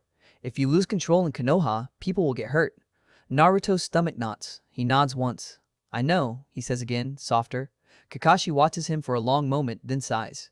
Good, Kakashi murmurs. Because we're going to talk. And you're going to listen. Naruto swallows. I'll listen, he says. He isn't sure if he's telling the truth. Back at Tazuna's house, the world shifts into something almost domestic, and that feels wrong after a bridge full of death and fog. Sakura cleans wounds with shaking hands and clenched teeth, because she refuses to show fear where it might feed an enemy. Zabuza complains through every touch like he's allergic to help. Haku watches every movement like she's prepared to strike if someone tries something cruel. Kakashi writes a mission report in silence, the kind of silence that is really him thinking 10 steps ahead. Sasuke sits by the window again, staring out at the sea, fists clenched, anger simmering because Naruto got stronger in a way Sasuke can't explain. Naruto sits on the porch steps for a moment, breathing in salt air, staring at his hands like they might still be red. Haku appears beside him quietly, as if she's still afraid sound will trigger punishment. She doesn't sit too close, not yet. Naruto pats the step beside him anyway. Haku hesitates. Then she sits. The night is cold, but the air between them is warmer than it should be. Naruto stares out at the dark sea. "You're going to hate Konoha," Naruto says suddenly. Haku blinks, thrown off. "Why?" she whispers. Naruto shrugs, trying to make it sound casual. "Because they're going to look at you like you're dangerous," Naruto says. "They'll look at Zabuza like he's a monster. They'll look at me like—" He stops. Haku's voice is soft. "Like what?" Naruto's throat tightens. "Like a problem," he admits. Haku's hands curl into her lap. "I know that look," she whispers. Naruto turns his head slightly, studying her profile in moonlight. "Then when they look at you like that," Naruto says, "look at me instead." Haku's breath catches. Naruto forces himself to keep going, voice rough but steady. "I'm not saying it fixes everything," he says. "I'm saying you won't be alone." Haku stares at him like she's trying to decide if he's real or if he's a dream the world will punish her for believing in. Her voice trembles. "You're very reckless," she whispers. Naruto snorts. "Yeah," he says, "I know." Haku's lips twitch. A tiny smile tries to exist. Then the porch door slides open and Kakashi steps out, gaze calm but heavy. "Naruto," Kakashi says. Naruto stiffens like a kid caught sneaking out even though he isn't doing anything wrong. Kakashi's eye flicks to Haku, assessing, not judging. Then back to Naruto. "We leave at first light," Kakashi says. "And when we get to Konoha, you let me do the talking." Naruto opens his mouth. Kakashi raises a finger. "You let me do the talking," Kakashi repeats, slower, sharper. Naruto exhales through his nose. "Fine," he mutters. Kakashi's gaze holds him for a beat longer. "And Naruto," Kakashi adds quietly, "there will be questions." Naruto nods once. "I know." Kakashi turns to go back inside, then pauses and adds one more line, casual on the surface, pointed underneath. "If you're enjoying this story so far, keep going with us. Like, share, and subscribe, yeah?" Naruto blinks, then groans. "Kakashi-sensei," Naruto mutters. Kakashi's eye crinkles faintly. Then he disappears back into the house, leaving Naruto and Haku alone with the sea. Haku's voice comes small. "Do you think they'll let me stay?" she asks. Naruto looks at her, eyes bright with that stubborn faith that gets him in trouble and also saves people. "They'll have to deal with me first," Naruto says. Haku lets out a breath that sounds like a laugh and a sob at the same time. Naruto's hand shifts on the porch step, close to hers but not touching. He doesn't force it. He just leaves it there, an option. Haku's fingers inch toward his, then stop, then inch again. Then finally, her pinky brushes his knuckle like she's testing fire. Naruto's breath catches. He doesn't move. He lets her choose. Inside, Zabuza coughs again, harsher, and Haku's head snaps toward the sound instantly, the old reflex still alive. Naruto watches her flinch toward duty and realizes the truth. Even if she chose herself once, she'll have to choose again. And again. And again. Because chains don't vanish in a day. They loosen, slowly. At dawn, they move. Kakashi leads. Sakura stays close to Tazuna until they reach the village edge. Sasuke walks ahead like he's daring the road to try him again. Zabuza is bound, but not humiliated. Kakashi keeps it professional. Haku stays beside him, eyes alert, hands ready, because she still doesn't trust the world not to take him from her out of spite. Naruto walks beside Haku, not touching, just there. They hit the tree line, and the last view of Wave's half-built bridge fades behind them into mist. Naruto looks forward toward the long road to Konoha and feels his stomach twist, because he can already picture the Hokage's office, the old man's eyes, the ANBU shadows, the way the village will react to a demon walking through their gates. Haku notices his tension. "You're afraid," she says softly. Naruto snorts, trying to deny it. "I'm not afraid." Haku's eyes narrow gently. "You're lying." Naruto exhales, then admits it because she's right. "I'm afraid," Naruto says, "but I'm doing it anyway." Haku's mouth softens. "That's very you," she whispers. Naruto glances at her. "Yeah," he says. "And you're coming." Haku's breath trembles. "I am," she whispers, like she still can't believe she's allowed to say it. They walk. Hours pass. Then, as the sun lowers and the forest grows darker, Kakashi raises a hand for a silent halt. Everyone freezes. Naruto's pulse spikes. Sasuke's hand drops to a kunai instantly. Sakura shifts, shielding the client by instinct even though the client is behind them now. Haku's eyes narrow, and she steps slightly in front of Zabuza because she still doesn't trust the world to not take its revenge. Kakashi's voice is quiet. "We're being followed," he says. Naruto's breath catches. "By who?" he whispers. Kakashi's Sharingan turns toward the trees. "I don't know yet," Kakashi replies. A presence moves in the branches. Fast, controlled, familiar in the worst way. Haku's body goes rigid. Zabuza's grin flickers despite the pain. "Of course," Zabuza rasps. Naruto looks at them both, confused and uneasy. "What?" Naruto asks. Haku's voice is barely audible. "Hidden mist," she whispers. And before Naruto can ask another question, a figure drops from the canopy ahead, landing silently on the path, masked, armored, and carrying the quiet menace of a professional execution. Another hunter, Nin. Real this time. The mask tilts toward Zabuza, then toward Haku. Then the voice comes, cold and formal. "Momoki Zabuza," the hunter says. "Yuki Haku. By order of the Mizukage, you are to be reclaimed." And Naruto feels the whole story tighten again, because the road to Konoha just turned into a battlefield, right when they can't afford one. The words land like a chain thrown across the road. Naruto feels Haku's whole body go rigid beside him, like her muscles remember a lifetime of running. Kakashi shifts his weight subtly, Sharingan eye narrowing, already measuring distance, angles, escape routes. Sasuke's kunai is in his hand, not because he understands the politics, but because he understands threat. Sakura moves half a step closer to Tazuna by habit, then remembers Tazuna is back in wave, and her brain stutters at how much changed so fast. Zabuza laughs, wet, rough, ugly. "Reclaimed," he rasps, like it's a joke told by a corpse. The hunter Nin doesn't laugh back. The mask is still. The posture is clean. The stance is exact. This isn't Gatu's trash. This is a state weapon. "Return quietly," the hunter says, voice level. "Resistance will be met with execution." Haku's breath catches. Her fingers curl like she's holding senbon, even when her hands are empty. Zabuza's smile turns sharp, then falters under a cough that shakes his whole body. "Execution," Zabuza repeats. "You'll have to catch me first." The hunter's mask tilts slightly toward Haku. "Yuki Haku," the voice says. "You will come willingly. You are property of the mist. Your bloodline belongs to the village." Haku flinches like the words struck her in the throat. Naruto's jaw tightens so hard it hurts. "She's not property," Naruto snaps, stepping forward before Kakashi can stop him.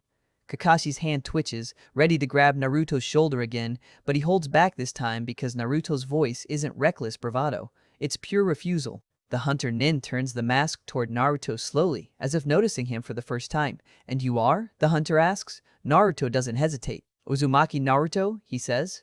"Konoha shinobi." The hunter pauses. Then the voice turns colder. "This is mist business," the hunter says. "Konoha is not invited." Naruto bares his teeth. "Too bad," Naruto says. "We're here." Zabuza's laugh croaks out again, half amused, half resentful. "You really don't know when to shut up," he mutters. Naruto doesn't take his eyes off the mask. "You really don't know when to accept help," Naruto shoots back. Haku's breath trembles, caught between panic and something warmer she still doesn't trust. Kakashi steps forward, voice calm, professional. "I'm Hatake Kakashi," he says, and even the Mist Hunter seems to register the name like it carries weight. "These two are now under Konoha's custody for the purpose of negotiation. If you engage Konoha." The hunter Nin holds still. A beat passes. Then the voice answers with the kind of calm that means the decision was made before the conversation started. "Negotiation is irrelevant," the hunter says. "The Mizukage's order stands." Sasuke's eyes narrow. "Mizukage," he mutters, tasting the word like he's filing it away as another mountain he'll someday climb. The hunter shifts one foot, and the air changes again. Naruto feels it in his spine. That same pressure as Zabuza's killing intent, but cleaner, more disciplined, less emotional. This intent isn't trying to scare you, it's trying to finish you. Haku takes one step back, not from fear, because she's bracing to move. Kakashi sees it. "Haku," Kakashi says quietly, not a command, a warning. "Don't panic." Haku's eyes flick to him, and Naruto sees the war in them, the instinct to obey authority versus the instinct to finally choose her own life. Zabuza coughs again and spits blood into the dirt like he's offended by his own weakness. "If they take me," he rasps, voice low, "they'll cut you open for your eyes." Haku's breath stutters. Naruto's stomach turns. Kakashi's eye hardens. The hunter Nin steps forward. Kakashi moves first this time. He flashes through seals, water ripping up from moisture in the air, a sudden wall surging across the path to split the distance. The hunter doesn't flinch. A blur of movement. The water wall is pierced, cut apart by something fast and precise. Naruto's eyes widen. A blade? Senbon? Naruto can't even tell. He just sees Kakashi's technique fail like it hit a machine designed to dismantle it. The hunter slips through the gap, closing distance with terrifying efficiency. Kakashi meets them with a kunai. Steel clicks once. Then the hunter's hand snaps out, and a needle flashes toward Kakashi's throat. Kakashi tilts his head by inches. The needle grazes his mask cloth and keeps going. Sakura gasps. Sasuke's eyes sharpen, reading the motion, trying to. Naruto's blood surges. He throws clones again, 5, 10, flooding the road, surrounding the hunter from both sides. The hunter doesn't back up. The hunter steps into the swarm. Needles flash like rain. Clones pop into smoke in rapid sequence. Thump, thump, thump. Each strike placed with brutal precision. Naruto's stomach drops. This isn't a thug. This isn't a rogue. This is an executioner. Haku moves. She appears behind Naruto, hand catching his sleeve. "Stop wasting them," she whispers, voice tight. "You'll lose." Naruto whips his head toward her. "Then what do we do?" he snaps. Haku looks at the hunter, eyes narrowing. "We don't fight like children," she says. Zabuza laughs weakly. "Listen to her," he rasps. For once, Haku's fingers curl and Senbon appear like they've always been there. Kakashi hears it, feels it, and his voice becomes sharp. "Haku." Haku cuts him off with a look that is both apology and steel. "I'm not going back," she says, and the sentence is so simple it sounds like it cost her everything. Then she vanishes. The world flickers. Ice forms. Not a dome this time, not a prison, just mirrors. 3, 4, placed like stepping stones around the hunter Nin, space to redirect lines of attack in sight. The hunter pauses for the first time. The mask turns, measuring the mirrors. Haku's voice echoes, not everywhere, just from one mirror, then another. "You know this technique," she says. The hunter's voice stays cold. "You stole it from the village," the hunter replies. Haku's breath shudders. "I survived it," she corrects. Naruto watches, stunned, because Haku isn't fighting like before. She isn't hiding in a full ring. She's creating a controlled space, small, surgical, made for one purpose, to slow the executioner down. Kakashi understands instantly. He moves in tandem, Sharingan reading the micropauses, the weight shifts, the angles where the hunter will emerge. Sasuke steps forward too, eyes burning, body still hurting, but pride and rage forcing him upright. His gaze locks onto the mirrors, tracking reflections, trying to learn. Naruto stands frozen for a heartbeat, then clenches his fists and forces himself to focus. If he charges mindlessly, he ruins Haku's timing. If he hesitates, Kakashi and Haku carry the whole fight. He chooses the third option. He watches, he learns. The hunter bursts toward the nearest mirror, hand flashing through a seal, and a spike of ice erupts from the ground, aimed to shatter Haku's mirror base. Haku flickers to the opposite mirror and throws Senbon, not at the mask, at the wrist. The hunter jerks, Senbon striking a pressure point that doesn't stop movement but disrupts the seal flow. The ice spike stutters, cracks, collapses. Kakashi is there in that stutter, kunai slashing for a disabling cut. The hunter twists away fast, but the motion costs a fraction. Sasuke throws a shuriken into the line of retreat. The hunter deflects it without looking. Naruto sees the pattern now. This executioner never panics, never overcommits. The only openings are the ones you manufacture together. Naruto's clones appear again, fewer this time, placed with purpose. 3 clones spread wide, not attacking, forcing the hunter to register multiple threats. Forcing choice. The hunter shifts just slightly, adjusting stance. Haku uses that adjustment. She appears from a mirror behind the hunter and drives 2 Senbon into the shoulder joint, non-lethal but numbing. The hunter's arm drops a fraction.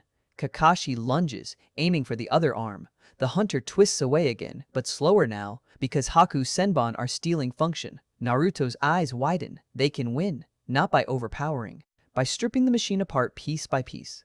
The hunter's voice comes sharp for the first time, a crack in the calm. "Traitor," the hunter snaps at Haku. Haku's face tightens, eyes wet with fury. "I was never yours," she hisses. The hunter's killing intense spikes. A flurry of Senbon erupts, thrown by the hunter now, faster than Naruto thought possible, aimed to pin Haku mid-move. Haku barely slips back into the mirror. Needles strike the mirror surface and ricochet, splintering ice. The small mirror network trembles. Haku's breath catches. Naruto sees the danger. Haku's mirrors are fragile under direct counter-precision. The hunter isn't just enduring the space, they're dismantling it. Kakashi sees it too. "End it," Kakashi says, voice tight. Naruto's heart pounds. "How?" He looks at the hunter, then at the mirrors, then at Haku's face flickering behind ice, and he finally understands the simplest truth. The hunter is loyal to orders. The hunter is here for Zabuza and Haku, which means the hunter's priority is capture fast, clean, decisive. Naruto's mind flashes to Zabuza's words. If they take him, they cut you open. Naruto's chest tightens. He turns. Zabuza is kneeling, bound, breathing shallow, still trying to look like he could stand up and kill a man with his teeth.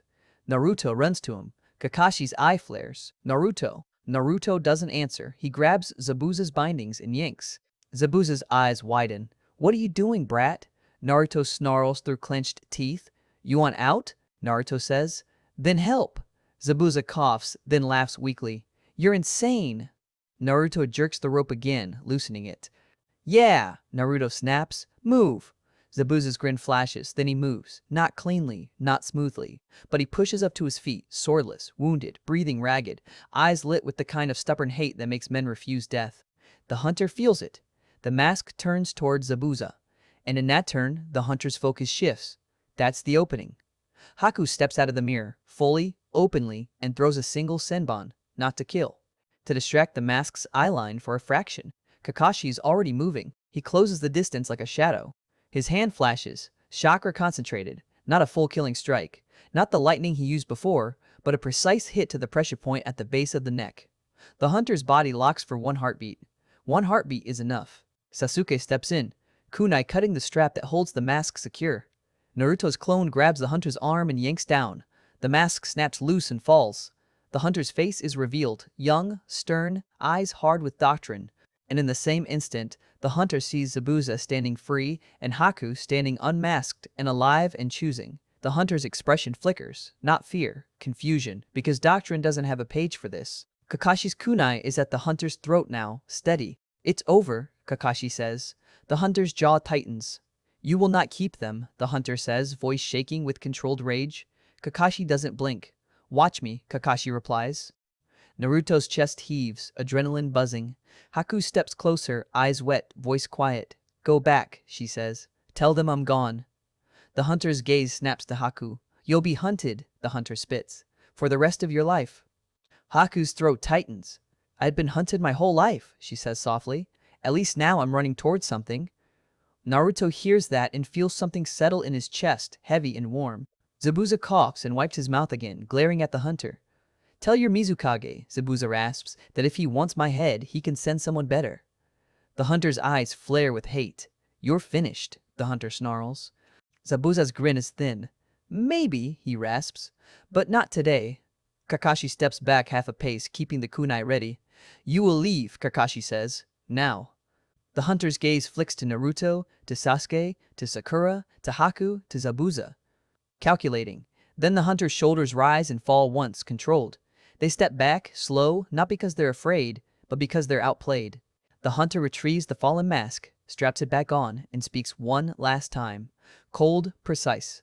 Konoha will regret this, the hunter says. Then they vanish into the trees. Silence floods the road, not peaceful. Stunned. Naruto's breath finally slows enough that he can feel his own heartbeat as something separate from panic. Sakura exhales like she's been holding her lungs shut for a year. Sasuke stares at where the hunter vanished, fists trembling, eyes burning with the need to catch up, to surpass, to never be helpless again. Kakashi's shoulders sag a fraction. He looks at Naruto, long, weighing, warning. You understand, Kakashi says quietly, that you just made it worse. Naruto swallows. Yeah, Naruto says, but I also made it possible. Kakashi's eye narrows, then softens by a hair. That's the problem with you, Kakashi murmurs. Sometimes you're right for the wrong reasons, Naruto snorts, exhausted. I'll take it. Haku stands still, trembling now that the danger passed. She looks at her own hands like she's waiting for them to be yanked back into chains. Naruto steps closer, voice gentler. You okay? He asks. Haku's lips part. No words come for a moment. Then she whispers, almost disbelieving. I'm still here. Naruto nods, firm. Good, he says. Stay. Zabuza coughs again and leans a little too hard on his own pride. Enough, he rasps. If we're done with the feelings, move. Haku turns instantly to support him. He doesn't shrug her off this time, not fully. He allows it, and that allowance is the closest thing to surrender. Zabuza knows. They travel hard after that. No more lingering. Kakashi keeps the group moving fast, avoiding open roads, taking forest lines, watching for pursuit. Naruto stays close to Haku like he thinks distance might steal her away. Haku stays close to Zabuza out of reflex and love and fear, but the way she looks at Naruto now is different, less like a dream, more like a choice she's learning to stand on. When Konoha's walls finally rise in the distance, the air changes again. Naruto's stomach knots, because the bridge was simple compared to this. Steel and fog and enemies you can name. This is home. This is eyes. This is judgment. They reach the gates. The guards stiffen immediately at the sight of Kakashi escorting bound missing Nin through the entrance path. One hand goes to a weapon. Another guard shouts for backup. Kakashi holds up a hand, calm. "Hatake Kakashi," he says.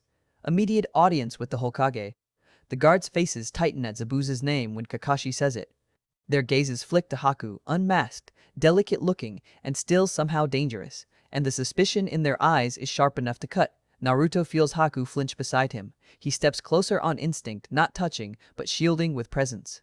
They move through the village like a storm cloud. People stare, whispers spread, mothers pull children closer. Shinobi pause mid-step, hands drifting toward kunai. Some faces show anger, some fear, some pure curiosity. Naruto hears his own name in the whispers too. He hates that. He's used to being stared at. But not like this. Not like he brought the stare with him. Haku's breath turns shallow. The village feels like a cage made of eyes. She's walked through hostile streets before, but this is different. This is a place that calls itself civilized, and the judgment is still there, just dressed nicer. Naruto glances at her. "Look at me," he murmurs. Haku's eyes flick to his, and she does. She holds it. She survives the walk by anchoring to that stubborn blue. Kakashi leads them to the Hokage Tower. A and Bu appear before they even reach the door-masked figures dropping from shadows, surrounding, silent, ready to kill if Kakashi gives the wrong signal. Kakashi stops. He speaks in a low voice. "Escort us," he says. "But do not provoke." The A and Bu don't answer. They just move in. Inside, the Hokage's office smells like ink and old wood and decisions that outlive people. The third Hokage sits behind the desk, pipe in hand, eyes calm and tired and sharp. Two advisors stand behind him. More A and Bu in the corners, barely visible. The moment the Hokage's gaze lands on Zabuza, the room tightens. "Hokage-sama," Kakashi says, kneeling. Naruto drops to one knee too, by reflex, then looks up anyway because he can't help himself. Haku stands stiff, hands at her sides, head slightly bowed. Zabuza kneels because the ropes make it hard to stand, but the way he kneels looks like defiance, not respect. The third Hokage's voice is gentle. "Kakashi," he says, "explain." Kakashi does, short, precise, no drama. Zabuza's contract. Gatu's betrayal. The mercenaries. Zabuza killing Gatu. The bridge battle. The mist hunter pursuing them. Haku's defection. The decision to bring them in alive for negotiation. When Kakashi mentions Naruto's red chakra, the Hokage's eyes flick to Naruto for a brief, heavy moment. Naruto's stomach twists. When Kakashi finishes, silence sits in the room like a weight. The Hokage exhales slowly. "Momochi Zabuza," the Hokage says at last. "Demon of the hidden mist." Zabuza's grin is thin. "You flatter me," he rasps. The Hokage's eyes remain calm. "You killed many," the Hokage says. Zabuza doesn't deny it. "I did," he replies. The Hokage's gaze shifts to Haku. "And you?" the Hokage says softly. "Yuki Haku, a bloodline survivor." Haku flinches at the word survivor like it's too kind. "Yes," she whispers. The advisors exchange a look. The room's tension shifts toward politics now, toward consequences. The Hokage's voice stays even. "You both seek asylum," he says. Zabuza's eyes narrow. "Call it what you want," Zabuza says. "I want out. I want to live. And I want her safe." Haku's breath catches at the bluntness of that last part. Naruto's heart pounds. The Hokage studies them for a long moment. Then his gaze slides to Naruto. "Naruto," he says. Naruto swallows. "Yes, old man," Naruto blurts, and instantly regrets the casualness in this room. One advisor's brow twitches. The Hokage's lips quirk faintly, not unkind. "You brought them," the Hokage says. Naruto's jaw tightens. "I did," Naruto says, "because they're not just monsters. Gata was the real monster. And," he glances at Haku, then forces himself to say it in the open, "Haku chose to stop being used. She chose to help." The Hokage's eyes soften slightly. "Choice matters," the Hokage says.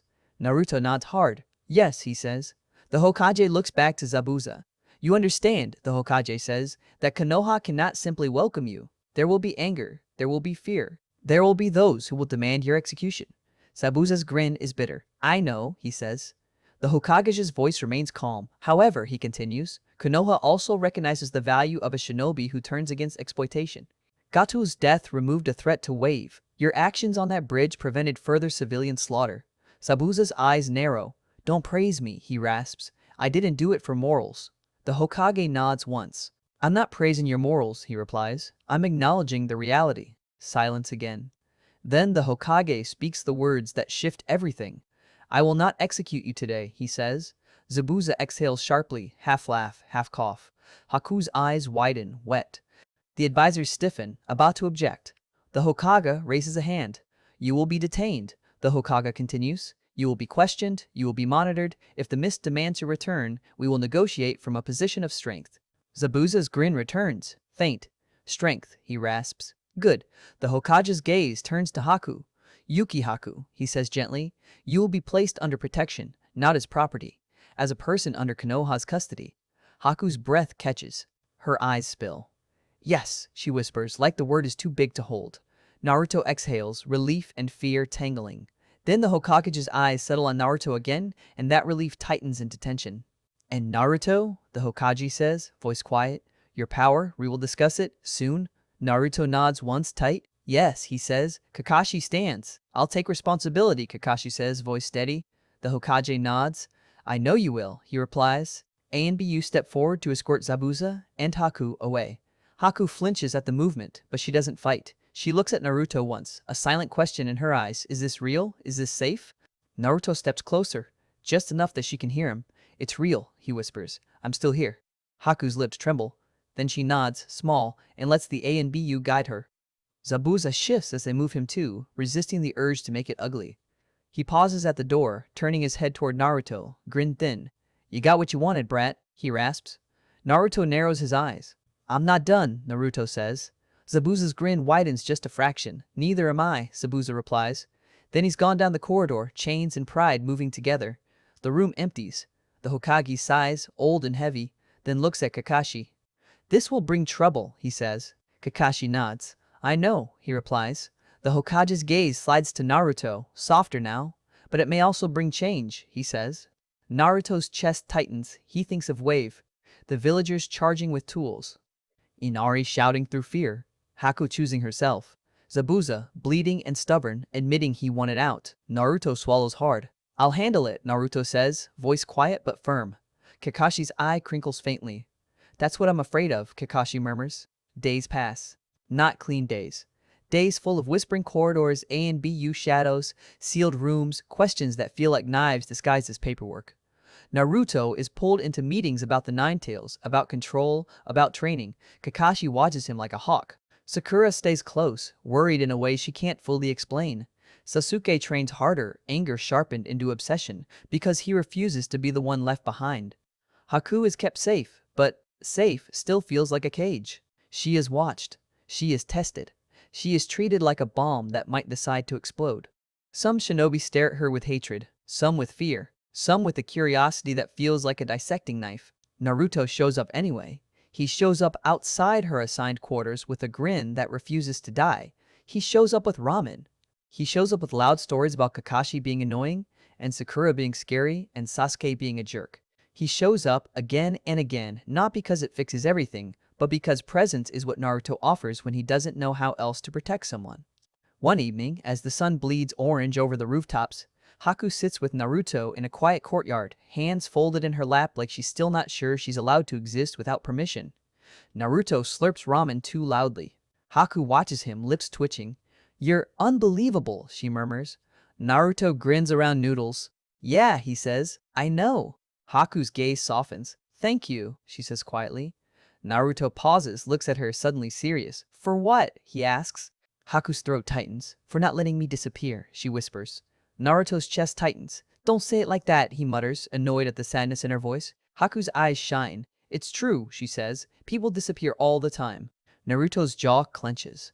Not you, he says. Not if I can help it. Haku studies him for a long moment, then looks down at her hands. I'm afraid, she admits. Naruto nods once. Me too, he says, simple. Haku blinks, surprised. You? She whispers. Naruto snorts. I'm afraid all the time, he says. I just run at it anyway. Haku's lips tremble into a small, real smile. That's very you, she whispers. Naruto grins back. Yeah, he says. In another part of the village, behind sealed doors and thick walls, Zabuza sits in a holding room with chains that annoy him more than they hurt. He stares at the ceiling and laughs under his breath at the idea that he's alive because of a loud kid. A guard passes outside. Zabuza speaks without looking. If you're listening, he rasps, voice low, tell your Hokage something. The guard pauses, tense. What? The guard asks. Zabuza's grin turns thin. Tell him, Zabuza says, that I didn't change because of kindness. The guard doesn't answer. Zabuza's eyes narrow. I changed, he continues, voice rough, because the world finally showed me something I couldn't cut. Silence. Then Zabuza looks at his own hands like they're unfamiliar. And it made me angry, he whispers. So, good. Let them be afraid. Outside, the village keeps moving. Rumors grow. Politics sharpen. The mist watches. Konoha prepares for consequences. But in the middle of it, something stubborn survives. A girl who was raised to be a tool sits in the sun and eats ramen and learns what it feels like to be seen without a mask. A boy who was raised to be alone keeps showing up anyway because that's the only kind of love he knows how to do. And somewhere in the distance, the half-built bridge in wave stands over the water, finished now because people decided it would be. Naruto looks up at the sky one night, stars sharp over Konoha rooftops, and feels the weight of everything he started. He doesn't regret it, he's still terrified. But he smiles anyway, because for the first time, home feels like something that might stretch, something that might make room for people the world tried to throw away. And that, more than any fight, feels like the beginning of the kind of story Naruto was always chasing. I hope you enjoyed the recap. For more what-ifs, smash like, share this with a fellow Naruto fan, and hit subscribe so you don't miss the next drop.